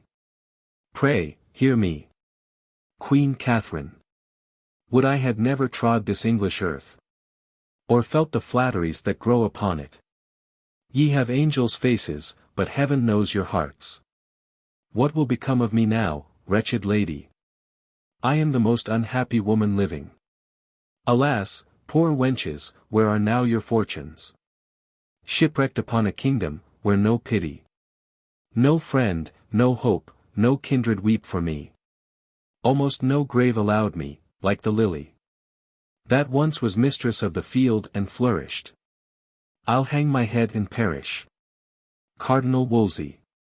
If your grace could but be brought to know our ends are honest, you'ld feel more comfort. Why should we, good lady, upon what cause, wrong you? Alas, our places, the way of our profession is against it. We are to cure such sorrows, not to sow. For goodness sake, consider what you do. How you may hurt yourself, utterly. Grow from the king's acquaintance, by this carriage. The hearts of princes kiss obedience. So much they love it, but to stubborn spirits. They swell, and grow as terrible as storms. I know you have a gentle, noble temper. A soul as even as a calm, pray, think us. Those we profess, peacemakers, friends, and servants. Cardinal Campius.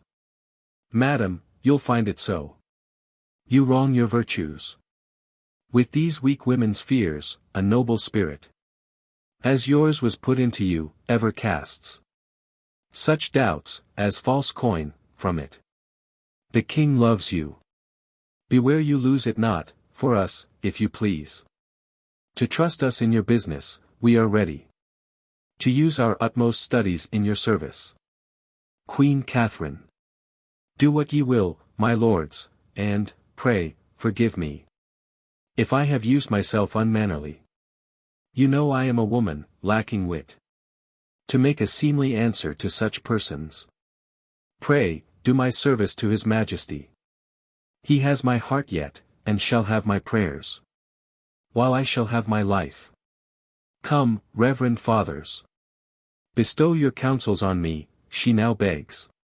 That little thought, when she set footing here, she should have bought her dignities so dear. Exeunt. Scene 2. Antechamber to King Henry VIII's apartment. Enter Norfolk, Suffolk, Surrey, and Chamberlain. Norfolk. If you will now unite in your complaints, and force them with a constancy, the Cardinal cannot stand under them, if you omit the offer of this time. I cannot promise, but that you shall sustain no new disgraces. With these you bear already. Surrey. I am joyful to meet the least occasion that may give me remembrance of my father-in-law, the Duke, to be revenged on him. Suffolk. Which of the peers have uncontemned gone by him, or at least strangely neglected? When did he regard the stamp of nobleness in any person out of himself? Chamberlain. My lords, you speak your pleasures. What he deserves of you and me I know. What we can do to him, though now the time gives way to us, I much fear. If you cannot bar his access to the king, never attempt anything on him, for he hath a witchcraft over the king's tongue. Norfolk. Oh, fear him not. His spell in that is out, the king hath found matter against him that for ever mars the honey of his language. No, he's settled not to come off, in his displeasure. Surrey. Sir. I should be glad to hear such news as this once every hour. Norfolk. Believe it, this is true. In the divorce his contrary proceedings are all unfolded wherein he appears as I would wish mine enemy. Surrey. How came his practices to light? Suffolk. Most strangely. Surrey. Oh, how? Suffolk. The Cardinal's letters to the Pope miscarried, and came to the eye, the king, wherein was read how that the Cardinal did entreat his holiness to stay the judgment, the divorce. For if it did take place, I do, quoth he, perceive my king is tangled in affection to a creature of the Queen's, Lady Anne Boleyn. Surrey. Has the king this? Suffolk. Believe it. Surrey. Will this work? Chamberlain. The king in this perceives him, how he coasts and hedges his own way. But in this point all his tricks founder, and he brings his physic. After his patient's death, the king already hath married the fair lady. Surrey. Would he had Suffolk. May you be happy in your wish, my lord. For, I profess, you have it. Surrey. Now, all my joy. Trace the conjunction. Suffolk. My amen to't. Norfolk. All men's. Suffolk. There's order given for her coronation. Mary, this is yet but young, and may be left to some ears unrecounted. But, my lords, she is a gallant creature, and complete. In mind and feature, I persuade me, from her will fall some blessing to this land, which shall in it be memorized. Surrey. But, will the king digest this letter of the cardinal's? The Lord forbid. Norfolk. Mary, amen. Suffolk. No, no. There be mo wasps that buzz about his nose. Will make this sting the sooner. Cardinal Campius is stolen away to Rome, hath ta'en no leave. Has left the cause, the king unhandled. And is posted, as the agent of our cardinal, to second all his plot. I do assure you. The king cried ha! At this. Chamberlain. Now, God incense him. And let him cry ha! Louder. Norfolk. But, my lord. When returns Cranmer? Suffolk. He is returned in his opinions, which have satisfied the king for his divorce. Together with all famous colleges. Almost in Christendom, shortly, I believe. His second marriage shall be published, and her coronation. Catherine no more shall be called queen, but Princess Dowager. And widow to Prince Arthur. Norfolk. This same Cranmer's a worthy fellow, and hath ta'en much pain in the king's business. Suffolk. He has, and we shall see him for it an archbishop. Norfolk. So I hear. Suffolk. 'Tis so. The cardinal. Enter Cardinal Wolsey and Cromwell. Norfolk. Observe, observe, he's moody. Cardinal Wolsey. The packet, Cromwell. Gave you the king. Cromwell. To his own hand, in's bedchamber. Cardinal Wolsey. Looked he the inside of the paper. Cromwell. Presently. He did unseal them, and the first he viewed. He did it with a serious mind, a heed was in his countenance. You he bade attend him here this morning. Cardinal Wolsey. Is he ready to come abroad? Cromwell. I think, by this he is. Cardinal Wolsey. Leave me a while. Exit Cromwell. Aside. It shall be to the Duchess of Alençon. The French king's sister, he shall marry her. And Bullen. No. I'll know and Bullen's for him. There's more in't than fair visage. Bullen. No, will no Bullen's. Speedily I wish to hear from Rome. The Marchioness of Pembroke. Norfolk. He's discontented. Suffolk. May be, he hears the king. Does whet his anger to him. Surrey. Sharp enough. Lord, for thy justice. Cardinal Wolsey. Aside, the late queen's gentlewoman. A knight's daughter. To be her mistress. The queen's queen. This candle burns not clear, 'tis I must snuff it. Then out it goes. What though I know her virtuous and well deserving? Yet I know her for a spleeny Lutheran, and not wholesome to our cause, that she should lie the bosom of our hard-ruled king. Again, there is sprung up an heretic, an arch one, Cranmer, one hath crawled into the favor of the king, and is his oracle. Norfolk. He is vexed at something. Surrey. I would 'twere something that would fret the string. The master chord on's heart. Enter King Henry VIII, reading of a schedule, and Lovell. Suffolk. The king, the king.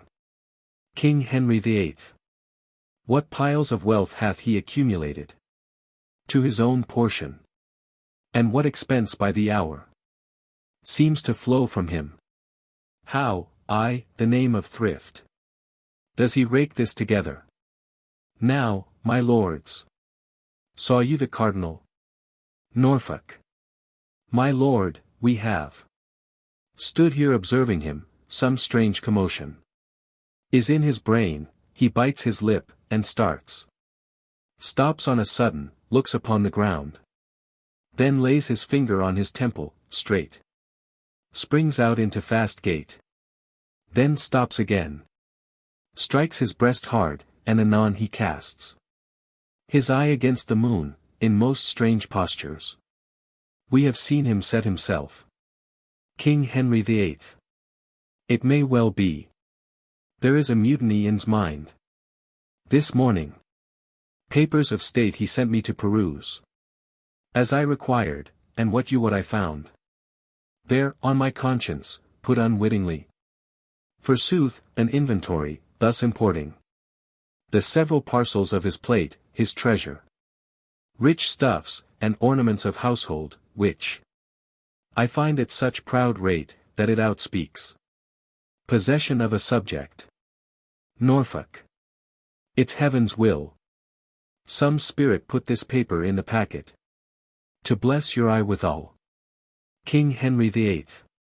If we did think his contemplation were above the earth, and fixed on spiritual object, he should still dwell in his musings, but I am afraid his thinkings are below the moon, not worth his serious considering. King Henry VIII takes his seat, whispers Lovell, who goes to Cardinal Wolsey. Cardinal Wolsey. Heaven forgive me. Ever God bless your highness. King Henry VIII. Good my lord. You are full of heavenly stuff, and bear the inventory of your best graces in your mind. The which you are now running o'er, you have scarce time to steal from spiritual leisure a brief span. To keep your earthly audit, sure, in that I deem you an ill husband, and am glad to have you therein my companion. Cardinal Wolsey. Sir. For holy offices I have a time, to think upon the part of business which I bear the state, and nature does require. Her times of preservation, which perforce I, her frail son, amongst my brethren mortal, must give my tendance to. King Henry VIII. You have said well. Cardinal Wolsey. And ever may your highness yoke together, as I will lend you cause, my doing well with my well saying. King Henry VIII. 'Tis well said again. And 'tis a kind of good deed to say well. And yet words are no deeds. My father loved you. His said he did, and with his deed did crown his word upon you. Since I had my office, I have kept you next my heart. Have not alone employed you where high profits might come home, but pared my present havings, to bestow my bounties upon you. Cardinal Wolsey. Aside, what should this mean? Surrey. Aside, the Lord increase this business. King Henry VIII. Have I not made you the prime man of the state? I pray you, tell me if what I now pronounce you have found true. And, if you may confess it, say withal if you are bound to us or no. What say you? Cardinal Wolsey. My sovereign, I confess your royal graces, showered on me daily, have been more than could my studied purposes requite, which went beyond all man's endeavors. My endeavors have ever come too short of my desires. Yet filed with my abilities, mine own ends have been mine, so that evermore they pointed to the good of your most sacred person and the profit of the state. For your great graces heaped upon me, poor undeserver, I can nothing render but allegiant thanks. My prayers to heaven for you, my loyalty, which ever has and ever shall be growing till death, that winter, kill it. King Henry VIII fairly answered. A loyal and obedient subject is therein illustrated, the honor of it does pay the act of it, as, the contrary. The foulness is the punishment. I presume that, as my hand has opened bounty to you, my heart dropped love, my power rained honor, more on you than any.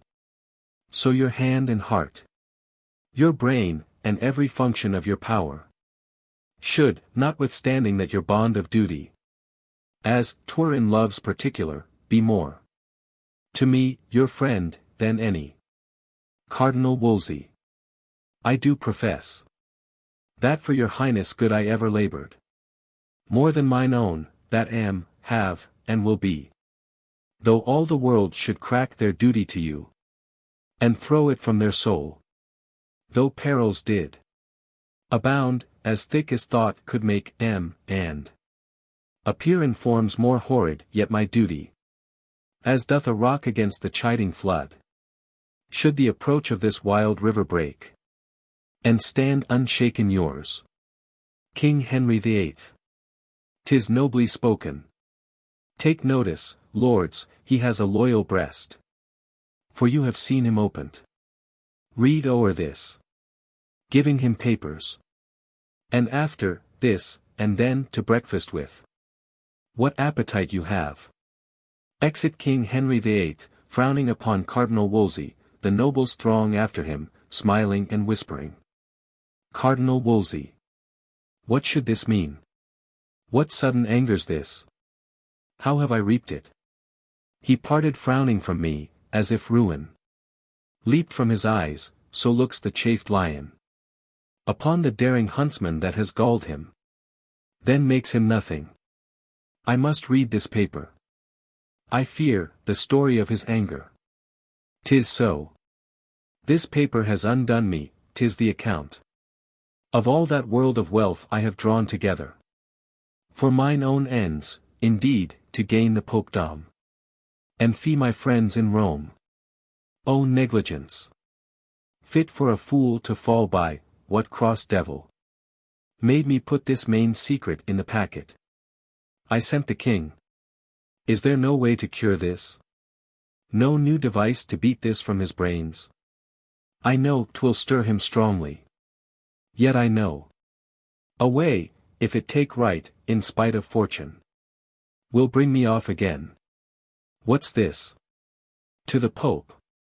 The letter, as I live, with all the business I writ to's holiness. Nay then, farewell. I have touched the highest point of all my greatness. And, from that full meridian of my glory, I haste now to my setting, I shall fall like a bright exhalation the evening, and no man see me more. Re-enter to Cardinal Wolsey, Norfolk and Suffolk, Surrey, and the Chamberlain. Norfolk. Hear the King's pleasure, Cardinal, who commands you to render up the Great Seal presently into our hands, and to confine yourself to Asher House, my Lord of Winchester's, till you hear further from His Highness. Cardinal Wolsey. Stay. Where's your commission, lords? Words cannot carry authority so weighty. Suffolk. Who dare cross bearing the king's will from his mouth expressly? Cardinal Wolsey. Till I find more than will or words to do it. I mean your malice, no, officious lords. I dare and must deny it. Now I feel of what coarse metal ye are moulded, envy. How eagerly ye follow my disgraces, as if it fed ye. And how sleek and wanton Ye appear in everything may bring my ruin. Follow your envious courses, men of malice. You have Christian warrant for them, and, no doubt, in time will find their fit rewards. That seal you ask with such a violence, the king mine and your master with his own hand gave me. Bade me enjoy it, with the place and honors, during my life. And, to confirm his goodness, tied it by letters patents. Now, who'll take it? Surrey. The king, that gave it. Cardinal Wolsey. It must be himself, then. Surrey. Thou art a proud traitor, priest. Cardinal Wolsey. Proud lord, thou least. Within these 40 hours Surrey durst better have burnt that tongue than said so. Surrey. Thy ambition, thou scarlet sin, robbed this bewailing land of noble Buckingham, my father-in-law, the heads of all thy brother cardinals, with thee and all thy best parts bound together. Wait not a hair of his. Plague of your policy. You sent me deputy for Ireland. Far from his succor, from the king, from all that might have mercy on the fault thou gavest him. Whilst your great goodness, out of holy pity, absolved him with an axe. Cardinal Wolsey. This, and all else, this talking lord can lay upon my credit. I answer is most false. The Duke by law found his deserts, how innocent the first was from any private malice in his end. His noble jury and foul cause can witness. If I loved many words, Lord, I should tell you. You have as little honesty as honor. That in the way of loyalty and truth. Toward the king, my ever royal master. Dare made a sounder man than Surrey can be. And all that love his follies. Surrey. By my soul. Your long coat, priest, protects you, thou shouldst feel. My sword the life-blood of the else. My lords. Can ye endure to hear this arrogance? And from this fellow? If we live thus tamely, to be thus jaded by a piece of scarlet. Farewell nobility, let his grace go forward. And dare us with his cap like larks. Cardinal Wolsey. All goodness is poison to thy stomach. Surrey. Yes, that goodness of gleaning all the land's wealth into one. Into your own hands, Cardinal, by extortion. The goodness of your intercepted packets. You writ to the Pope against the King, your goodness, since you provoke me, shall be most notorious. My Lord of Norfolk, as you are truly noble. As you respect the common good, the state of our despised nobility, our issues. Who, if he live, will scarce be gentlemen. Produce the grand sum of his sins, the articles collected from his life. I'll startle you. Worse than the scaring bell, when the brown wench lay kissing in your arms, Lord Cardinal. Cardinal Wolsey. How much, methinks, I could despise this man. But that I am bound in charity against it. Norfolk. Those articles, my lord, are in the king's hand. But, thus much, they are foul ones. Cardinal Wolsey. So much fairer. And spotless shall mine innocence arise. When the king knows my truth. Surrey. This cannot save you. I thank my memory, I yet remember some of these articles, and out they shall. Now, if you can blush and cry, guilty, Cardinal, you'll show a little honesty. Cardinal Wolsey. Speak on, sir. I dare your worst objections, if I blush. It is to see a nobleman want manners. Surrey. I had rather want those than my head. Have at you. First, that, without the king's assent or knowledge, you wrought to be a legate.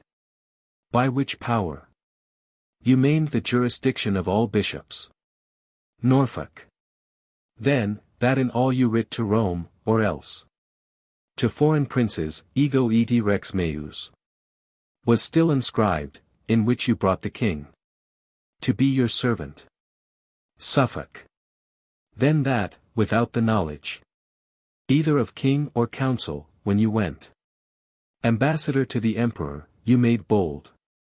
To carry into Flanders the great seal. Surrey. Item, you sent a large commission. To Gregory de Cassadu, to conclude. Without the king's will or the state's allowance. A league between his highness and Ferrara. Suffolk. That, out of mere ambition, you have caused. Your holy hat to be stamped on the king's coin. Surrey. Then that you have sent innumerable substance. By what means got, I leave to your own conscience. To furnish Rome, and to prepare the ways. You have for dignities, to the mere undoing. Of all the kingdom. Many more there are. Which, since they are of you, and odious.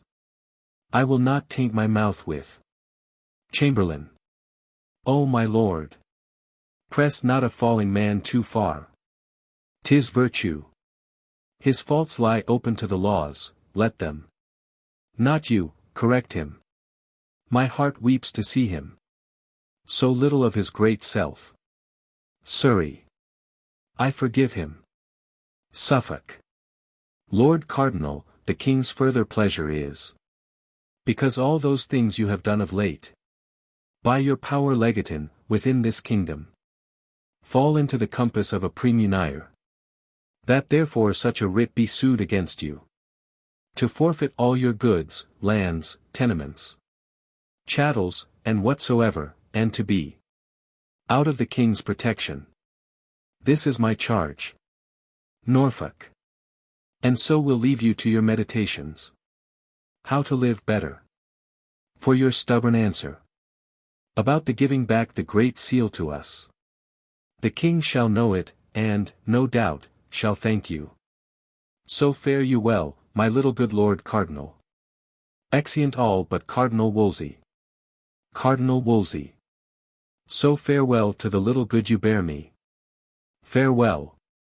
A long farewell, to all my greatness. This is the state of man, today he puts forth. The tender leaves of hopes. Tomorrow blossoms. And bears his blushing honors thick upon him. The third day comes a frost, a killing frost. And, when he thinks, good easy man, full surely. His greatness is a ripening, nips his root. And then he falls, as I do. I have ventured. Like little wanton boys that swim on bladders. This many summers in a sea of glory. But far beyond my depth, my high-blown pride. At length broke under me and now has left me. Weary and old with service. To the mercy. Of a rude stream, that must for ever hide me. Vain pomp and glory of this world, I hate ye. I feel my heart new opened. Oh, how wretched. Is that poor man that hangs on princes' favors. There is, betwixt that smile we would aspire to. That sweet aspect of princes, and their ruin. More pangs and fears than wars or women have. And when he falls like Lucifer. Never to hope again. Enter Cromwell, and stands amazed. Why, how now, Cromwell? Cromwell. I have no power to speak, sir. Cardinal Wolsey. What, amazed? At my misfortunes? Can thy spirit wonder? A great man should decline. Nay, and you weep. I am fallen indeed. Cromwell. How does your grace? Cardinal Wolsey. Why, well. Never so truly happy, my good Cromwell. I know myself now, and I feel within me a peace above all earthly dignities. A still and quiet conscience. The king has cured me. I humbly thank his grace, and from these shoulders. These ruined pillars, out of pity, taken. A load would sink a navy, too much honor. Oh, 'tis a burthen, Cromwell, 'tis a burthen too heavy for a man that hopes for heaven. Cromwell. I am glad your grace has made that right use of it. Cardinal Wolsey. I hope I have. I am able now, methinks, out of a fortitude of soul I feel, to endure more miseries and greater far than my weak-hearted enemies dare offer. What news abroad? Cromwell. The heaviest and the worst is your displeasure with the king. Cardinal Wolsey. God bless him. Cromwell. The next is, that Sir Thomas More is chosen Lord Chancellor in your place. Cardinal Wolsey. That's somewhat sudden. But he's a learned man. May he continue long in his highness' favour, and do justice for truth's sake and his conscience, that his bones, when he has run his course and sleeps in blessings, may have a tomb of orphans' tears wept on em. What more? Cromwell. That Cranmer is returned with welcome, installed Lord Archbishop of Canterbury. Cardinal Wolsey. That's news indeed. Cromwell. Last, that the Lady Anne, whom the king hath in secrecy long married, this day was viewed in open as his queen, going to chapel. And the voice is now only about her coronation. Cardinal Wolsey. There was the weight that pulled me down. O Cromwell. The king has gone beyond me, all my glories. In that one woman I have lost forever.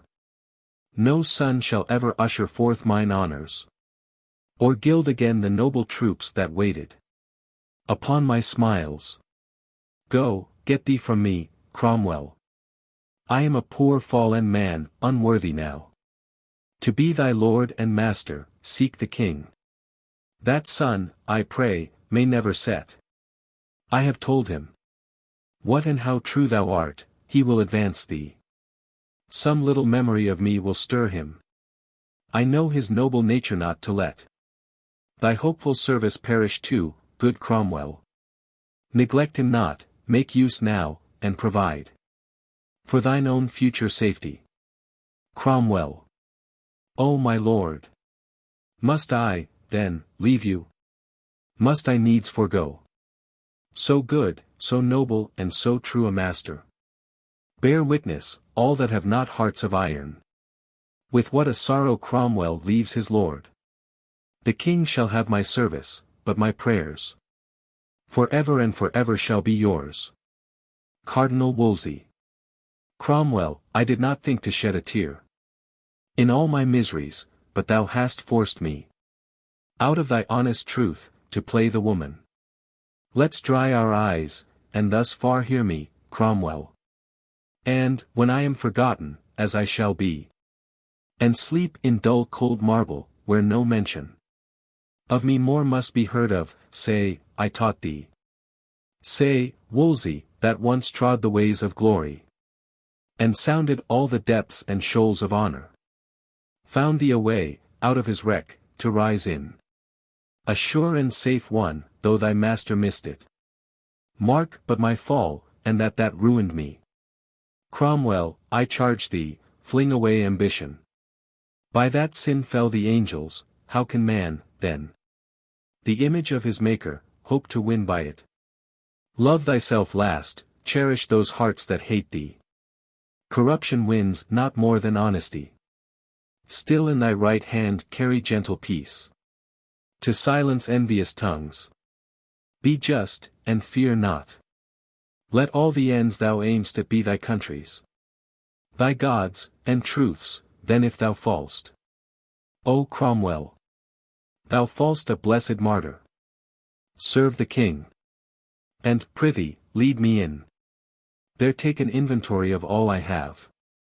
To the last penny, 'tis the king's, my robe, and my integrity to heaven, is all I dare now call mine own. O Cromwell, Cromwell! Had I but served my God with half the zeal I served my king, he would not in mine age have left me naked to mine enemies. Cromwell. Good sir, have patience. Cardinal Wolsey. So I have. Farewell. The hopes of court. My hopes in heaven do dwell. Exeunt. Act 4. Scene 1. A street in Westminster. Enter two gentlemen, meeting one another. First gentleman. You're well met once again. Second gentleman. So are you. First gentleman. You come to take your stand here, and behold. The lady and pass from her coronation. Second gentleman. 'Tis all my business. At our last encounter. The Duke of Buckingham came from his trial. First gentleman. 'Tis very true, but that time offered sorrow.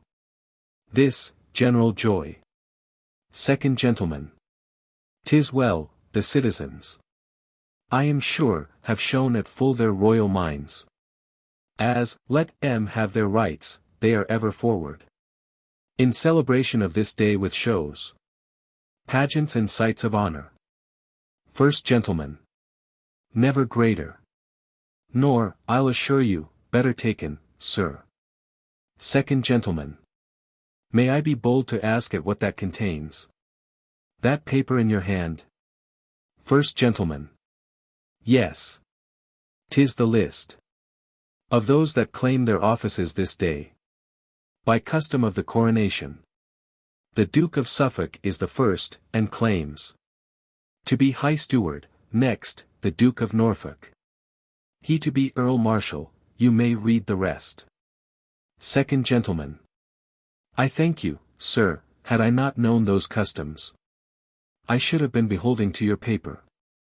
But, I beseech you, what's become of Catherine, the Princess Dowager? How goes her business? First gentleman. That I can tell you too. The Archbishop of Canterbury, accompanied with other learned and reverend fathers of his order, held a late court at Dunstable, 6 miles off from Anthill where the princess lay, to which she was often cited by them, but appeared not. And, to be short, for not appearance and the king's late scruple, by the main assent of all these learned men she was divorced, and the late marriage made of none effect.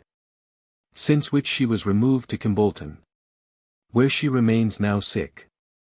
Second gentleman. Alas, good lady. Trumpets. The trumpets sound, stand close, the Queen is coming. Hautboys. The order of the coronation. 1. A lively flourish of trumpets. 2. Then, 2 judges. 3.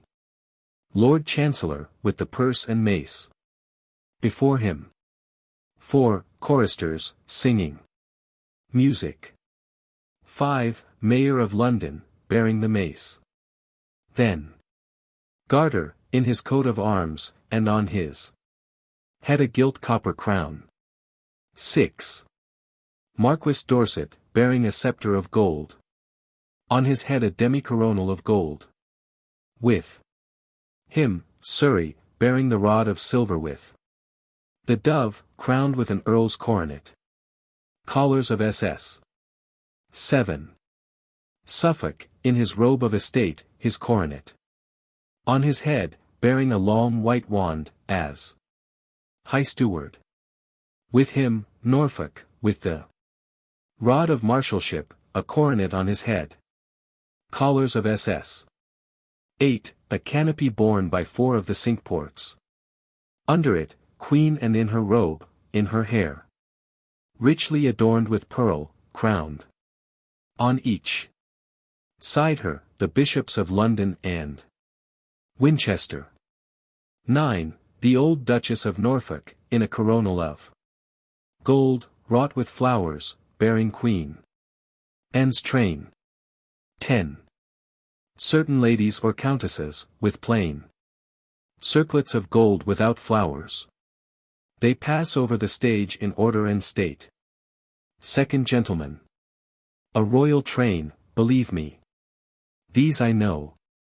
Who's that bears the scepter? First gentleman. Marquis Dorset. And that the Earl of Surrey, with the rod. Second gentleman. A bold brave gentleman. That should be. The Duke of Suffolk. First gentleman. 'Tis the same, high steward. Second gentleman. And that my Lord of Norfolk. First gentleman. Yes. Second gentleman. Heaven bless thee. Looking on Queen Anne. Thou hast the sweetest face I ever looked on. Sir, as I have a soul, she is an angel. Our king has all the Indies in his arms. And more and richer, when he strains that lady. I cannot blame his conscience. First gentleman. They that bear the cloth of honor over her, are 4 barons. Of the Cinque Ports. Second gentleman. Those men are happy, and so are all are near her. I take it, she that carries up the train. Is that old noble lady, Duchess of Norfolk. First gentleman.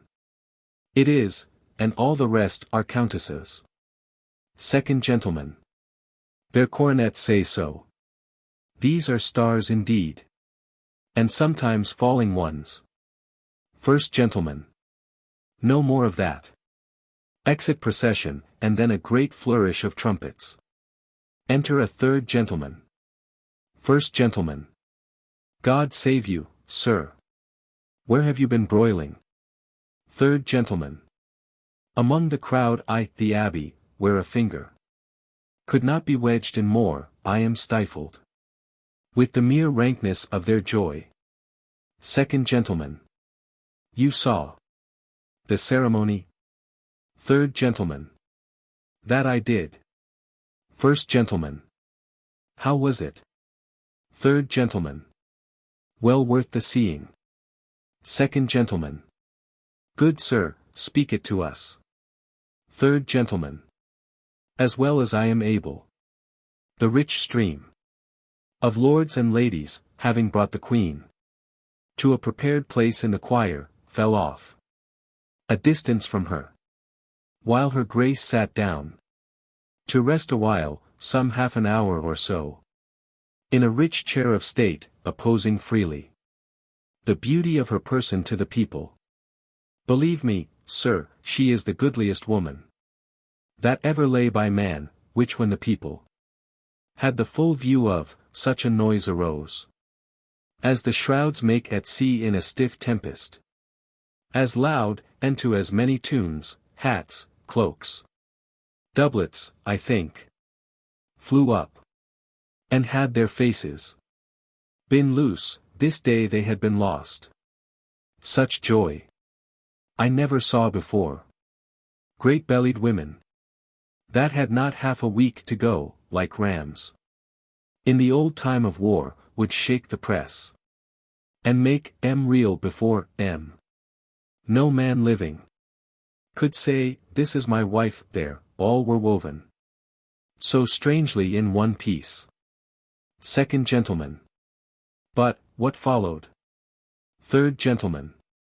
At length her grace rose, and with modest paces came to the altar, where she kneeled, and saint-like cast her fair eyes to heaven and prayed devoutly. Then rose again and bowed her to the people. When by the Archbishop of Canterbury she had all the royal makings of a queen, as holy oil, Edward Confessor's crown, the rod, and bird of peace, and all such emblems, laid nobly on her, which performed, the choir, with all the choicest music of the kingdom, together sung, Te Deum. So she parted, and with the same full state paced back again to York Place, where the feast is held. First gentleman. Sir, you must no more call it York Place, that's past. For, since the Cardinal fell, that title's lost. 'Tis now the King's, and called Whitehall. Third gentleman. I know it. But, 'tis so lately altered, that the old name is fresh about me. Second gentleman. What 2 reverend bishops were those that went on each side of the Queen? Third gentleman. Stokesley and Gardiner, the one of Winchester. Newly preferred from the King's Secretary. The other, London. Second gentleman. He of Winchester. Is held no great good lover of the archbishops. The virtuous Cranmer. Third gentleman. All the land knows that. However, yet there is no great breach. When it comes, Cranmer will find a friend will not shrink from him. Second gentleman. Who may that be, I pray you? Third gentleman. Thomas Cromwell. A man in much esteem with the king, and truly a worthy friend. The king has made him master. Oh, the Jewel House. And one, already, of the Privy Council. Second gentleman. He will deserve more. Third gentleman. Yes, without all doubt. Come, gentlemen, ye shall go my way, which is to the court, and there ye shall be my guests. Something I can command. As I walk thither, I'll tell ye more. Both. You may command us, sir. Exeunt. Scene 2. Kimbolton. Enter Catherine, dowager, sick, led between Griffith, her gentleman usher, and Patience, her woman. Griffith. How does your grace? Catherine. O Griffith, sick to death. My legs, like loaden branches, bow to the earth. Willing to leave their burthen. Reach a chair. So, now, methinks, I feel a little ease. Didst thou not tell me, Griffith, as thou ledst me, that the great child of honour, Cardinal Wolsey, was dead? Griffith. Yes, madam, but I think your grace, out of the pain you suffered, gave no ear to't. Catherine. Prithee, good Griffith, tell me how he died. If well, he stepped before me, happily. For my example. Griffith. Well, the voice goes, madam. For after the stout Earl Northumberland arrested him at York, and brought him forward, as a man sorely tainted, to his answer, he fell sick suddenly, and grew so ill, he could not sit his mule. Catherine. Alas, poor man. Griffith. At last, with easy roads, he came to Leicester. Lodged in the abbey, where the reverend abbot, with all his covent, honourably received him. To whom he gave these words, O, Father Abbot, an old man, broken with the storms of state, is come to lay his weary bones among ye. Give him a little earth for charity. So went to bed, where eagerly his sickness pursued him still, and, 3 nights after this, about the hour of 8, which he himself foretold should be his last, full of repentance, continual meditations, tears, and sorrows, he gave his honours to the world again, his blessed part to heaven, and slept in peace.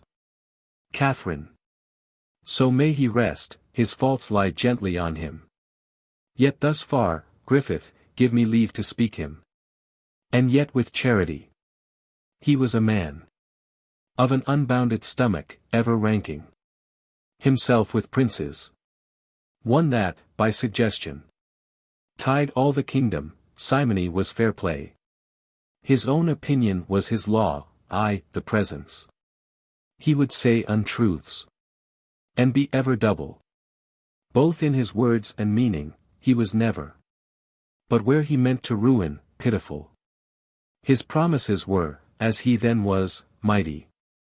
But his performance, as he is now, nothing. Of his own body he was ill, and gave the clergy an example. Griffith. Noble madam. Men's evil manners live in brass, their virtues we write in water. May it please your highness to hear me speak is good now. Catherine. Yes, good Griffith. I were malicious else. Griffith. This cardinal, though from an humble stock, undoubtedly was fashioned to much honour from his cradle. He was a scholar, and a ripe and good one, Exceeding wise, fair-spoken, and persuading. Lofty and sour to them that loved him not. But to those men that sought him sweet as summer. And though he were unsatisfied in getting, which was a sin, yet in bestowing, madam, he was most princely, ever witness for him. Those twins of learning that he raised in you, Ipswich and Oxford, one of which fell with him, unwilling to outlive the good that did it. The other, though unfinished, yet so famous, so excellent in art, and still so rising, that Christendom shall ever speak his virtue. His overthrow heaped happiness upon him.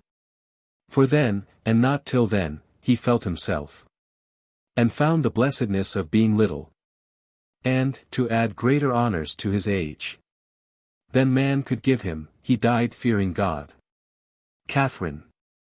After my death I wish no other herald, no other speaker of my living actions, to keep mine honor from corruption, but such an honest chronicler as Griffith, whom I most hated living, thou hast made me, with thy religious truth and modesty. Now in his ashes honor, peace be with him. Patience, be near me still, and set me lower. I have not long to trouble thee, good Griffith, 'cause the musicians play me that sad note. I named my knell, whilst I sit meditating on that celestial harmony I go to. Sad and solemn music. Griffith. She is asleep, good wench, let's sit down quiet. For fear we wake her, softly, gentle Patience. The vision. Enter, solemnly tripping one after another, 6 personages, clad in white robes, wearing on their heads garlands of bays, and golden vizards on their faces, branches of bays or palm in their hands. They first conjee unto her, then dance. And, at certain changes, the first 2 hold a spare garland over her head, at which the other 4 make reverent curtsies. Then the 2 that held the garland deliver the same to the other next 2, who observe the same order in their changes, and holding the garland over her head, which done, they deliver the same garland to the last 2, who likewise observe the same order, at which, as it were by inspiration, she makes in her sleep signs of rejoicing, and holdeth up her hands to heaven, and so in their dancing vanish, carrying the garland with them. The music continues. Catherine. Spirits of peace, where are ye? Are ye all gone? And leave me here in wretchedness behind ye? Griffith. Madam, we are here. Catherine. It is not you I call for. Saw ye none enter since I slept? Griffith. None, madam. Catherine. No. Saw you not, even now, a blessed troop invite me to a banquet, whose bright faces cast 1,000 beams upon me, like the sun? They promised me eternal happiness, and brought me garlands, Griffith, which I feel I am not worthy yet to wear. I shall, assuredly. Griffith. I am most joyful, madam, such good dreams possess your fancy. Catherine. Bid the music leave. They are harsh and heavy to me. Music ceases. Patience. Do you note how much her grace is altered on the sudden? How long her face is drawn? How pale she looks! And of an earthy cold. Mark her eyes. Griffith.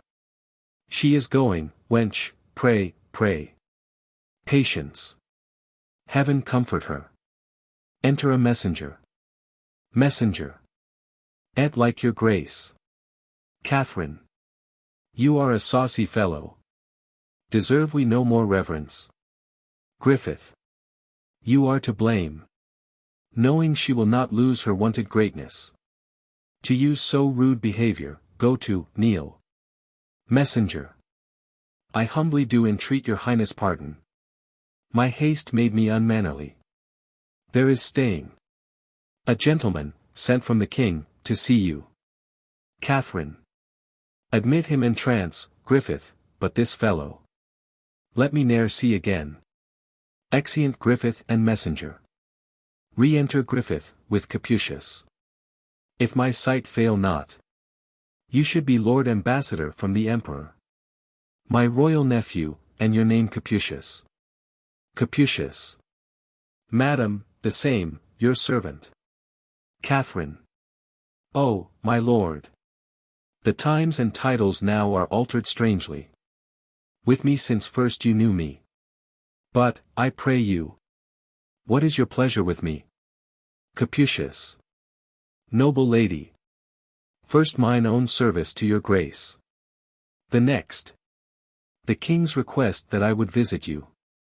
Who grieves much for your weakness, and by me sends you his princely commendations. And heartily entreats you take good comfort. Catherine. O my good lord, that comfort comes too late. 'Tis like a pardon after execution. That gentle physic, given in time, had cured me. But now I am past in comforts here, but prayers. How does his highness? Capucius. Madam, in good health. Catherine. So may he ever do.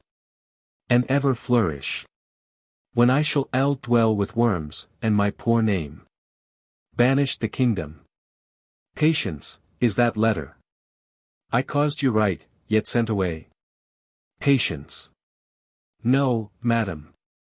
Giving it to Catherine. Catherine. Sir, I most humbly pray you to deliver this to my lord the king. Capucius. Most willing, madam. Catherine. In which I have commended to his goodness. The model of our chaste loves, his young daughter. The dews of heaven fall thick in blessings on her. Beseeching him to give her virtuous breeding. She is young, and of a noble modest nature. I hope she will deserve well and a little. To love her for her mother's sake, that loved him. Heaven knows how dearly. My next poor petition is, that his noble grace would have some pity upon my wretched women, that so long have followed both my fortunes faithfully. Of which there is not one, I dare avow. And now I should not lie, but will deserve. For virtue and true beauty of the soul. For honesty and decent carriage. A right good husband, let him be a noble. And, sure, those men are happy that shall have M. The last is, for my men, they are the poorest. But poverty could never draw M from me. That they may have their wages duly paid M. And something over to remember me by. If heaven had pleased to have given me longer life. And able means, we had not parted thus. These are the whole contents, and, good my lord. By that you love the dearest in this world. As you wish Christian peace to souls departed. Stand these poor people's friend, and urge the king to do me this last right. Capucius. By heaven, I will. Or let me lose the fashion of a man. Catherine. I thank you, honest lord. Remember me. In all humility unto his highness. Say his long trouble now is passing out of this world. Tell him, in death I blessed him. For so I will. Mine eyes grow dim. Farewell. My lord. Griffith, farewell. Nay, patience. You must not leave me yet, I must to bed. Call in more women. When I am dead, good wench. Let me be used with honor, strew me over with maiden flowers, that all the world may know. I was a chaste wife to my grave, embalm me. Then lay me forth, although unqueened, yet like a queen, and daughter to a king. Inter me. I can no more. Exeunt, leading Catherine.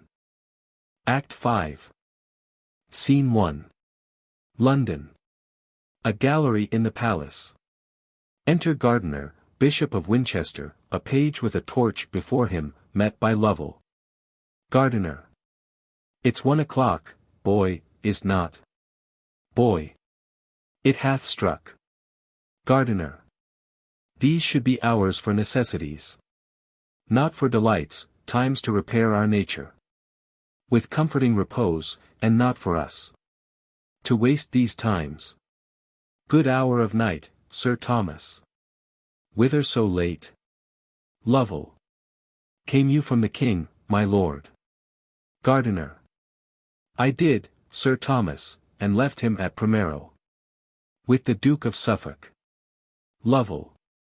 I must to him too. Before he go to bed. I'll take my leave. Gardiner. Not yet, Sir Thomas Lovell. What's the matter? It seems you are in haste, and if there be no great offence belongs to't, give your friend some touch of your late business, affairs, that walk, as they say spirits do, at midnight. Have in them a wilder nature than the business that seeks dispatch by day. Lovell. My lord, I love you, and durst commend a secret to your ear, much weightier than this work. The Queen's in labour. They say, in great extremity, and feared she'll with the labour end. Gardiner. The fruit she goes with. I pray for heartily, that it may find good time, and live, but for the stock, Sir Thomas, I wish it grubbed up now. Lovell. Methinks I could cry the amen. And yet my conscience says she's a good creature, and, sweet lady, does deserve our better wishes. Gardiner. But, sir, hear me, Sir Thomas, you're a gentleman. Of mine own way, I know you wise, religious. And, let me tell you, it will ne'er be well. 'Twill not, Sir Thomas Lovell, take't of me, till Cranmer, Cromwell, her two hands, and she sleep in their graves. Lovell. Now, sir, you speak of two the most remarked i'th the kingdom. As for Cromwell, beside that of the Jewel House, is made master. Oh, the rolls, and the king's secretary, further, sir, stands in the gap and trade of mo preferments, with which the time will load him. The Archbishop is the king's hand and tongue. And who dares speak one syllable against him? Gardiner. Yes, Sir Thomas. There are that dare. And I myself have ventured to speak my mind of him, and indeed this day, sir, I may tell it you, I think I have incensed the lords the council, that he is. For so I know he is, they know he is a most arch heretic, a pestilence that does infect the land, with which they moved, have broken with the king, who hath so far given ear to our complaint of his great grace, and princely care foreseeing those fell mischiefs.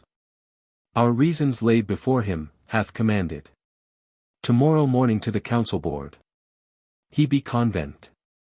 He's a rank weed, Sir Thomas, and we must root him out from your affairs. I hinder you too long. Good night, Sir Thomas. Lovell. Many good nights, my lord, I rest your servant. Exeunt Gardiner and Page. Enter King Henry VIII and Suffolk. King Henry VIII. Charles, I will play no more tonight. My mind's not on't, you are too hard for me. Suffolk. Sir, I did never win of you before. King Henry VIII. But little, Charles. Nor shall not, when my fancy's on my play. Now, Lovell, from the Queen what is the news? Lovell. I could not personally deliver to her what you commanded me, but by her woman. I sent your message. Who returned her thanks in the greatest humbleness, and desired your highness most heartily to pray for her. King Henry VIII. What say'st thou, ha? To pray for her? What, is she crying out? Lovell. So said her woman. And that her sufferance made almost each pang a death. King Henry VIII. Alas, good lady. Suffolk. God safely quit her of her burthen, and with gentle travail, to the gladding of your highness with an air. King Henry VIII. 'Tis midnight, Charles. Prithee, to bed, and in thy prayers remember the estate of my poor queen. Leave me alone. For I must think of that which company would not be friendly to Suffolk. I wish your highness a quiet night. And my good mistress will remember in my prayers. King Henry VIII. Charles, good night. Exit Suffolk. Enter Denny. Well, sir, what follows? Denny. Sir, I have brought my lord the Archbishop. As you commanded me. King Henry VIII. Ha! Canterbury. Denny. Ay, my good lord. King Henry VIII. 'Tis true, where is he, Denny? Denny. He attends your highness' pleasure. Exit Denny. Lovell. Aside, this is about that which the bishop spake. I am happily come hither. Re-enter Denny, with Cranmer. King Henry VIII. Avoid the gallery. Lovell seems to stay. Ha! I have said.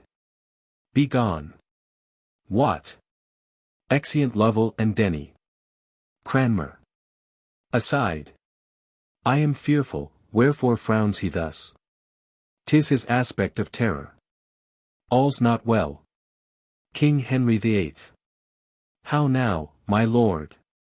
You desire to know. Wherefore I sent for you. Cranmer. Kneeling, it is my duty to attend your highness' pleasure. King Henry VIII. Pray you, arise. My good and gracious Lord of Canterbury. Come, you and I must walk a turn together. I have news to tell you. Come, come, give me your hand. Ah, my good lord, I grieve at what I speak. And am right sorry to repeat what follows. I have, and most unwillingly, of late, heard many grievous, I do say, my lord, grievous complaints of you, which, being considered, have moved us in our council, that you shall this morning come before us. Where, I know, you cannot with such freedom purge yourself.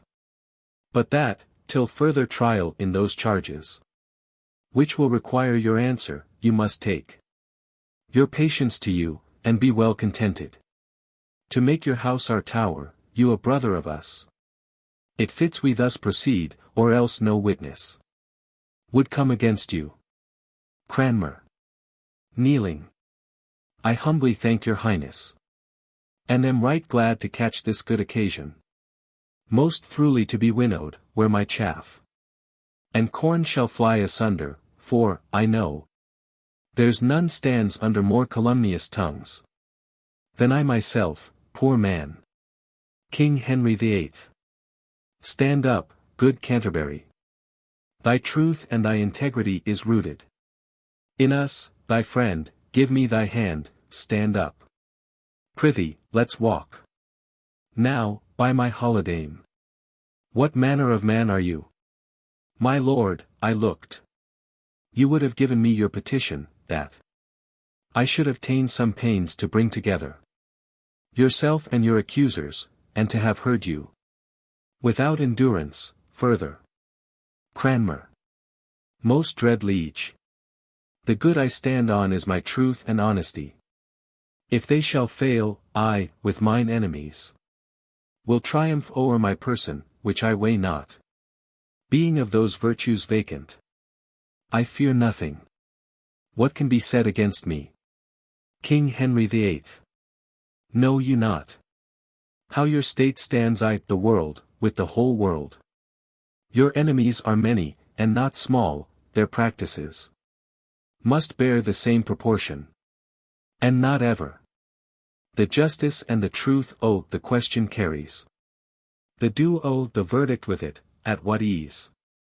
Might corrupt minds procure knaves as corrupt? To swear against you. Such things have been done. You are potently opposed.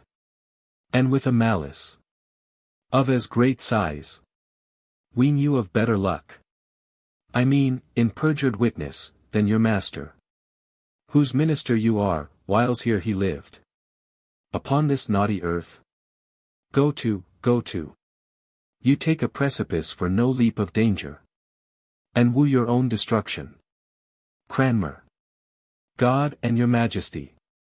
Protect mine innocence, or I fall into. The trap is laid for me. King Henry VIII. Be of good cheer. They shall no more prevail than we give way to. Keep comfort to you. And this morning see. You do appear before them, if they shall chance. In charging you with matters, to commit you. The best persuasions to the contrary. Fail not to use. And with what vehemency. The occasion shall instruct you, if entreaties. Will render you no remedy, this ring. Deliver them, and your appeal to us. There make before them. Look, the good man weeps. He's honest, on mine honor. God's blessed mother. I swear he is true-hearted, and a soul. None better in my kingdom. Get you gone. And do as I have bid you. Exit Cranmer. He has strangled. His language in his tears. Enter old lady, Lovell following. Gentlemen. Within, come back, what mean you? Old lady. I'll not come back, the tidings that I bring. Will make my boldness manners. Now, good angels. Fly o'er thy royal head, and shade thy person. Under their blessed wings. King Henry VIII. Now, by thy looks. I guess thy message. Is the Queen delivered? Say, I, and of a boy. Old lady. I, my liege. And of a lovely boy, the God of heaven. Both now and ever bless her. 'Tis a girl. Promises boys hereafter. Sir, your Queen. Desires your visitation, and to be acquainted with this stranger. 'Tis as like you. As cherry is to cherry. King Henry VIII. Lovell. Sir. King Henry VIII. Give her 100 marks. I'll to the Queen. Exit. Old lady. 100 marks. By this light, I'll ha more. An ordinary groom is for such payment. I will have more, or scold it out of him. Said I for this, the girl was like to him. I will have more, or else unsate, and now. While it is hot, I'll put it to the issue. Exeunt. Scene 2. Before the council chamber. Pursuivants, pages, and c. Attending. Enter Cranmer. Cranmer. I hope I am not too late, and yet the gentleman that was sent to me from the council, prayed me to make great haste. All fast. What means this? Ho! Who waits there? Sure, you know me. Enter Keeper. Keeper. Yes, my lord. But yet I cannot help you. Cranmer. Why? Enter Dr. Butts. Keeper. Your grace must wait till you be called for. Cranmer. So. Dr. Butts. Aside, this is a piece of malice. I am glad. I came this way so happily, the king shall understand it presently.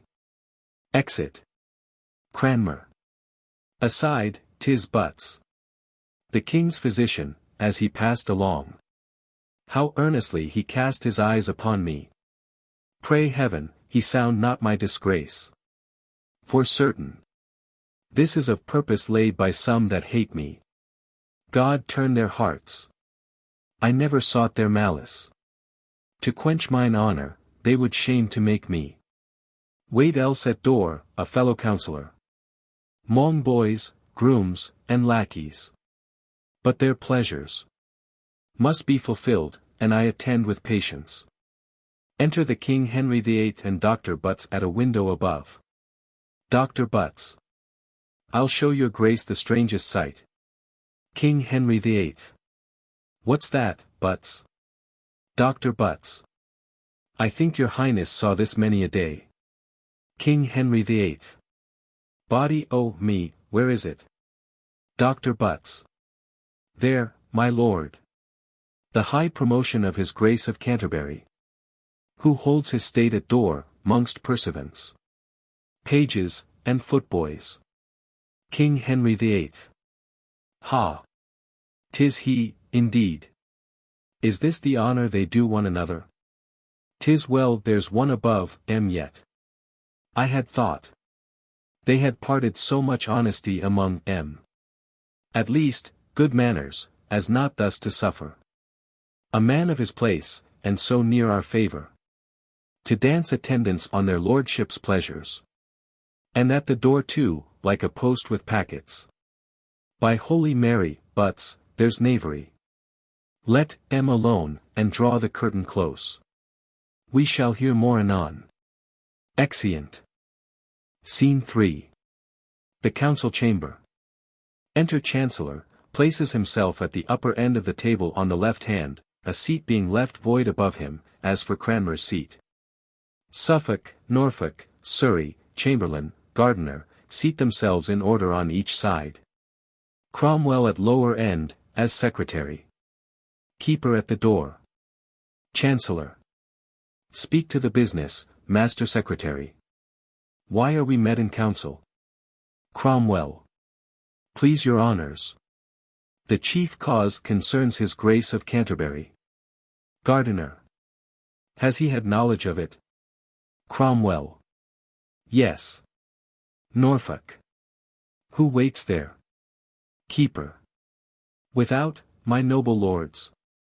Gardiner. Yes. Keeper. My Lord Archbishop.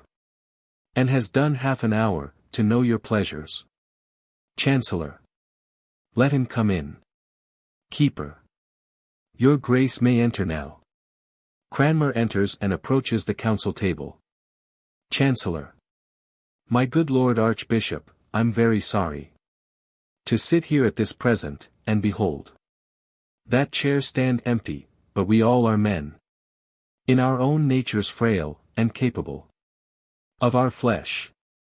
Few are angels, out of which frailty and want of wisdom, you, that best should teach us, have misdemeaned yourself, and not a little, toward the king first, then his laws, in filling the whole realm, by your teaching and your chaplains. For so we are informed, with new opinions, divers and dangerous, which are heresies, and, not reformed, may prove pernicious. Gardiner. Which reformation must be sudden too. My noble lords. For those that tame wild horses, pace not in their hands to make gentle, but stop their mouths with stubborn bits, and spur till they obey the manage.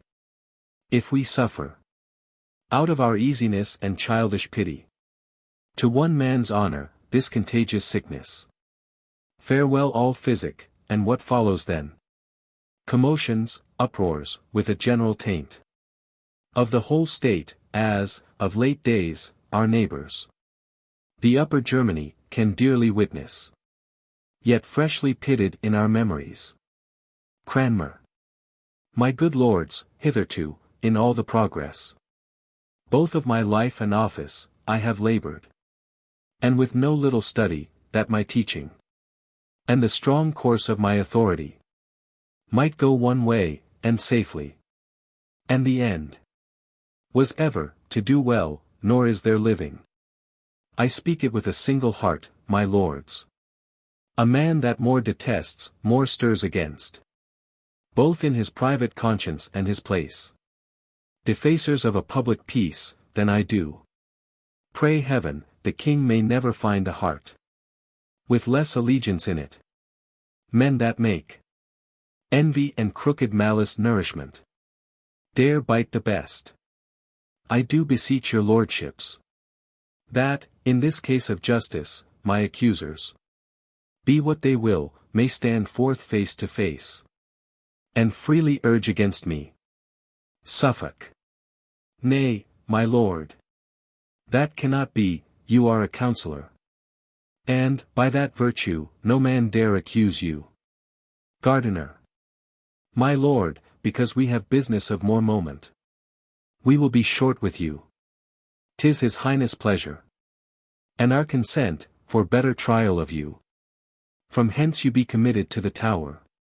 Where, being but a private man again, you shall no many dare accuse you boldly. More than, I fear, you are provided for. Cranmer. Ah, my good Lord of Winchester, I thank you. You are always my good friend, if your will pass. I shall both find your lordship judge and juror. You are so merciful, I see your end.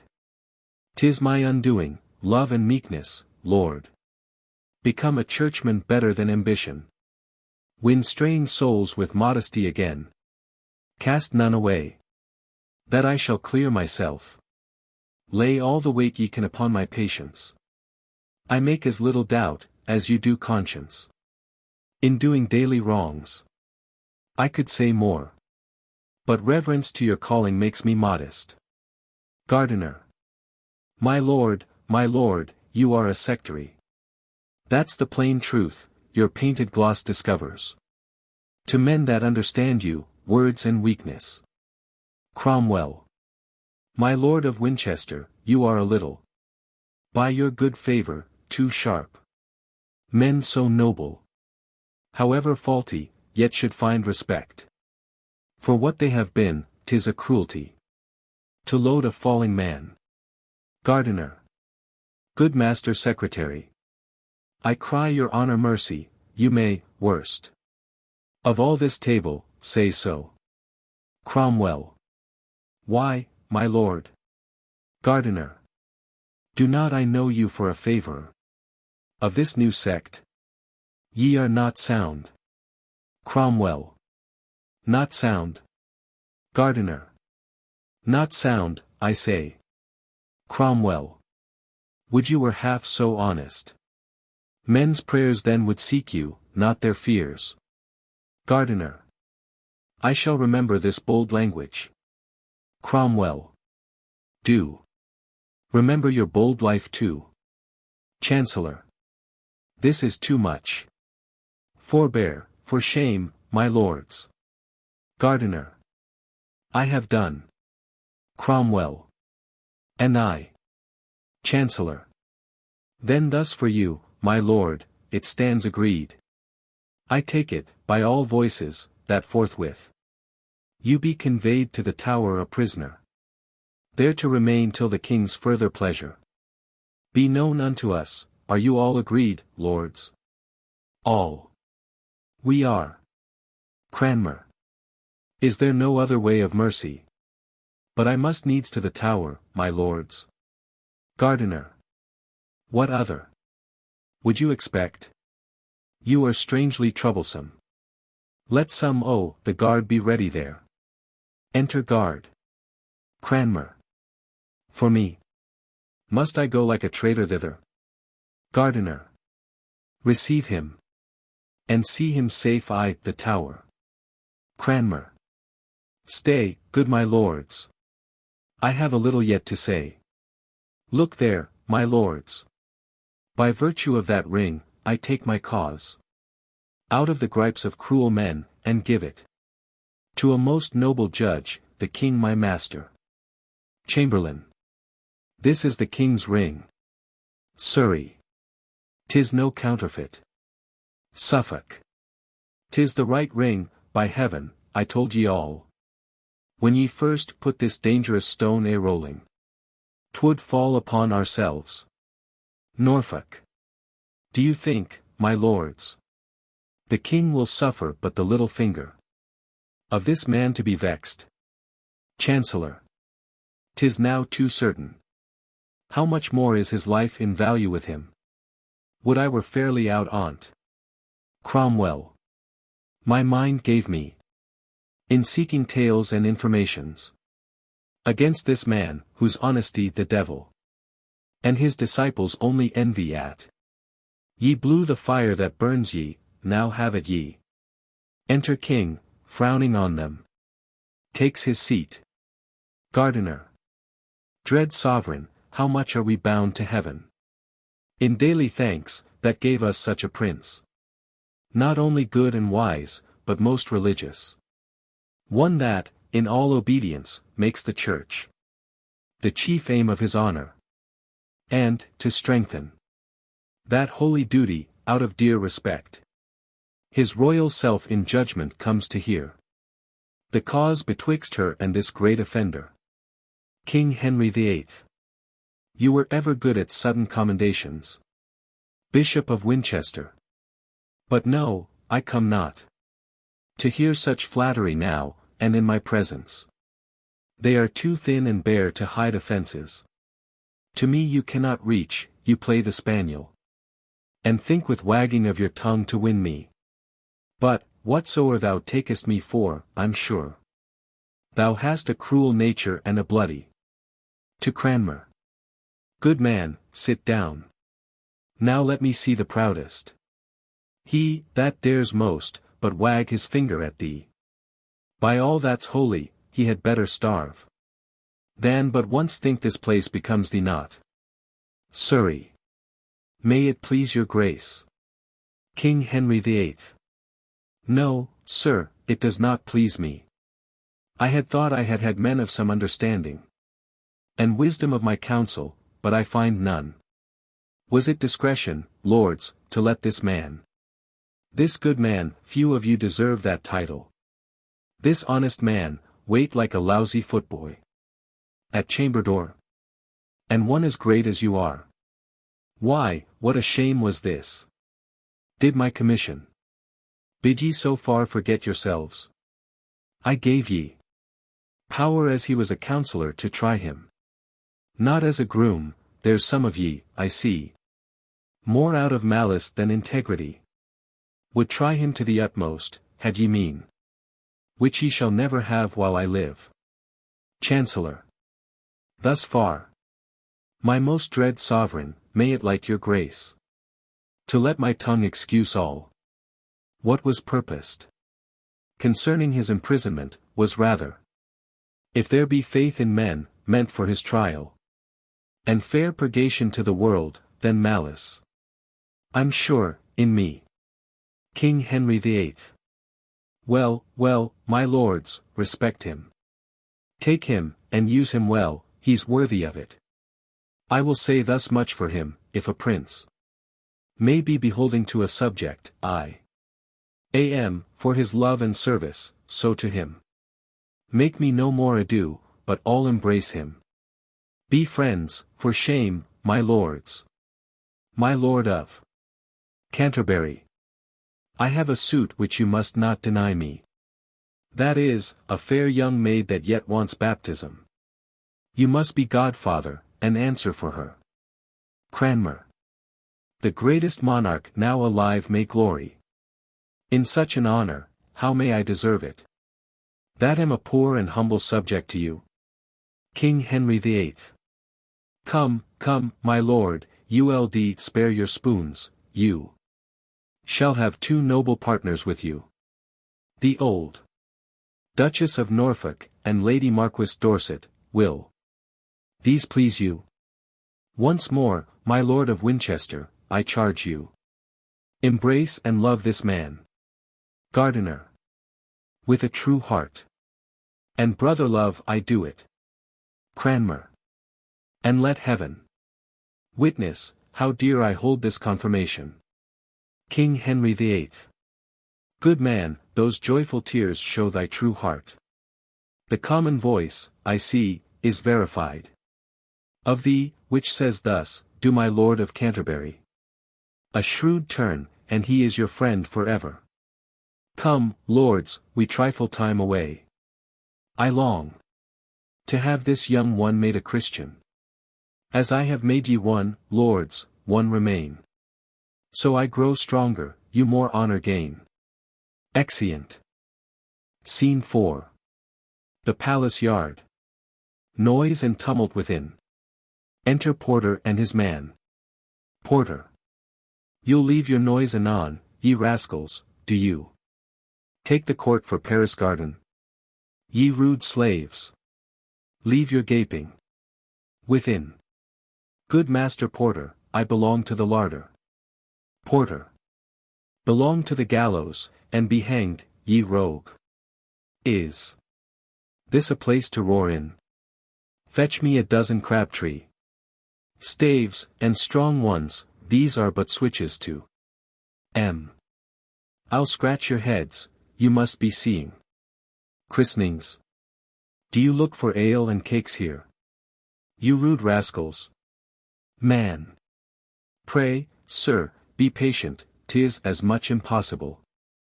Unless we sweep from the door with cannons. To scatter as 'tis to make sleep. On May Day morning, which will never be. We may as well push against Powell's, as stir Porter. How got they in, and be hanged? Man. Alas, I know not, how gets the tide in? As much as one sound cudgel of 4 foot. You see the poor remainder could distribute. I made no spare, sir. Porter. You did nothing, sir. Man. I am not Samson, nor Sir Guy, nor Colbrand. To mow down before me, but if I spared any that had a head to hit either young or old, he or she, cuckold or cuckold maker, let me ne'er hope to see a chine again. And that I would not for a cow. God save her. Within. Do you hear, Master Porter? Porter. I shall be with you presently, good Master Puppy. Keep the door close, sirrah. Man. What would you have me do? Porter. What should you do, but knock down by the dozens? Is this Moorfields to muster in?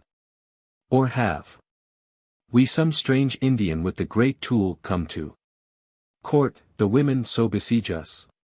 Bless me, what a fry of fornication is at door. On my Christian conscience, this one christening will beget 1,000. Here will be father, godfather, and all together. Man. The spoons will be the bigger, sir. There is a fellow somewhat near the door, he should be a brazier by his face, for, oh, my conscience, 20 of the dog days now reign in's nose. All that stand about him are under the line, they need no other penance. That firedrake did I hit 3 times on the head, and 3 times was his nose discharged. Against me, he stands there, like a mortar piece, to blow us. There was a haberdasher's wife of small wit near him, that railed upon me till her pinked porringer fell off her head, for kindling such a combustion in the state. I missed the meteor once, and hit that woman, who cried out, clubs.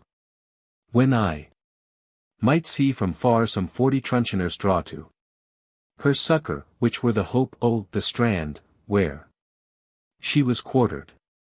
They fell on, I made good my place, at length they came to the broomstaff to me. I defied still, when suddenly a file of boys behind loose shot, delivered such a shower of pebbles, that I was fain to draw mine honor in. And let win the work, the devil was amongst I think, surely. Porter. These are the youths that thunder at a playhouse, and fight for bitten apples, that no audience, but the tribulation of Tower Hill, or the limbs of Limehouse, their dear brothers, are able to endure. I have some of in limbo patrum, and there they are like to dance these 3 days, besides the running banquet of 2 beetles that is to come. Enter Chamberlain. Chamberlain. Mercy, oh me, what a multitude are here. They grow still too. From all parts they are coming. As if we kept a fair here. Where are these porters? These lazy knaves? Ye have made a fine hand, fellows. There's a trim rabble let in, are all these. Your faithful friends, oh, the suburbs. We shall have great store of room, no doubt, left for the ladies. When they pass back from the christening. Porter. An't please. Your honor. We are but men, and what so many may do. Not being torn a pieces, we have done. An army cannot rule, Chamberlain. As I live. If the king blame me for't, I'll lay ye all by the heels, and suddenly, and on your heads. Clap round fines for neglect, ye are lazy knaves. And here ye lie baiting of bombards, when ye should do service. Hark! The trumpets sound. They're come already from the christening. Go, break among the press, and find a way out. To let the troop pass fairly, or I'll find a Marshalsea shall hold ye play these 2 months. Porter. Make way there for the princess. Man. You great fellow. Stand close up, or I'll make your head ache. Porter. You the camlet, get up the rail. I'll peck you o'er the pales else. Exeunt. Scene 5. The palace. Enter trumpets, sounding, then 2 aldermen, Lord Mayor, Garter, Cranmer, Norfolk with his marshal's staff, Suffolk, 2 noblemen bearing great standing bowls for the christening gifts. Then 4 noblemen bearing a canopy, under which the Duchess of Norfolk, godmother, bearing the child richly habited in a mantle, and train borne by a lady, then follows the Marchioness Dorset, the other godmother, and ladies. The troop pass once about the stage, and Garter speaks. Garter. Heaven, from thy endless goodness, send prosperous life, long, and ever happy, to the high and mighty Princess of England, Elizabeth. Flourish. Enter King Henry VIII and guard. Cranmer. Kneeling, and to your royal grace, and the good queen. My noble partners, and myself, thus pray.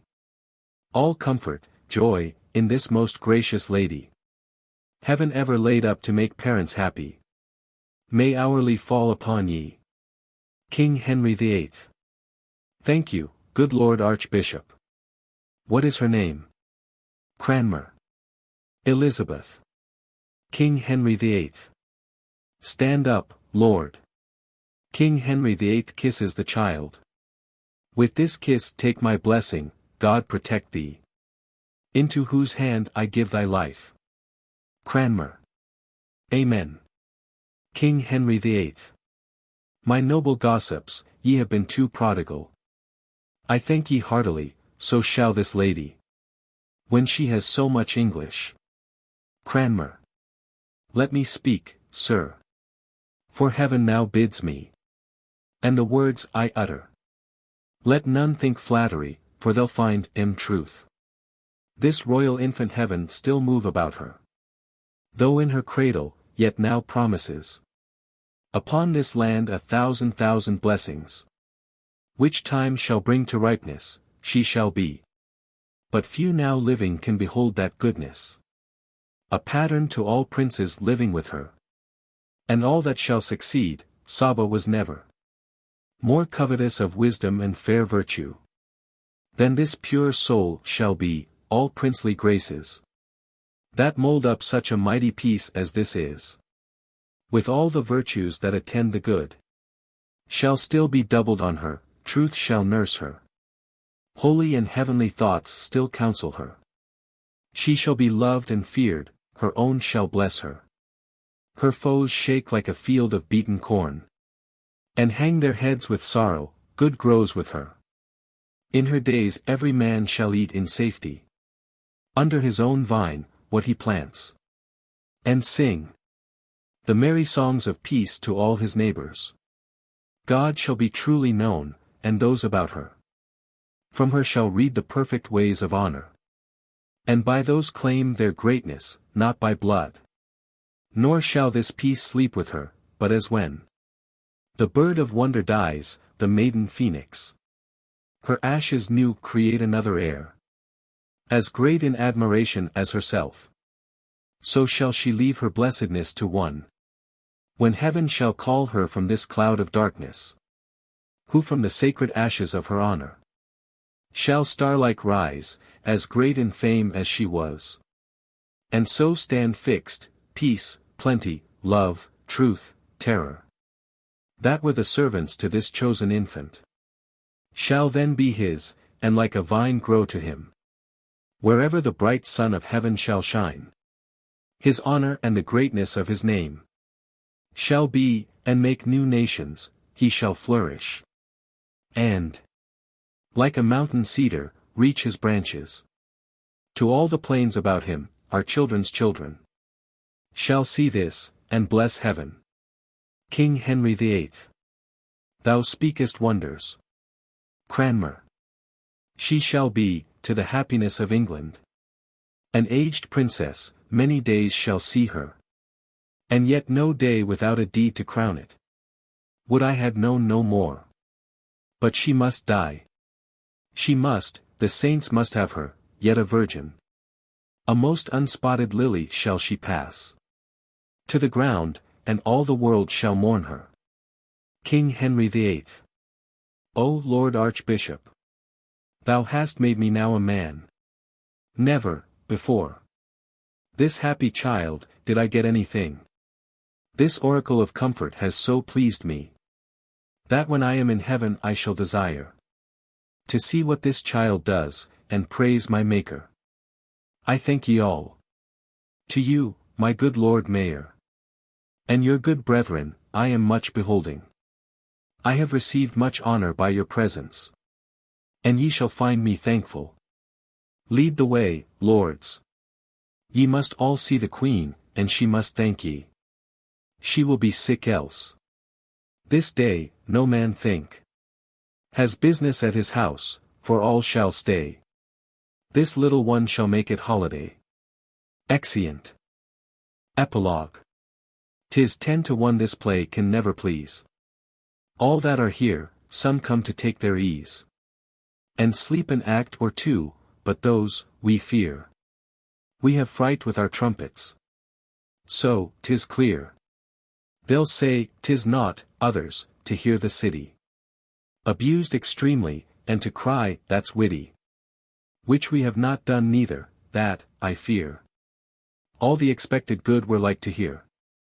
For this play at this time, is only in the merciful construction of good women. For such a one we showed, if they smile, and say, 'twill do, I know, within a while. All the best men are ours, for 'tis ill hap if they hold when their ladies bid clap.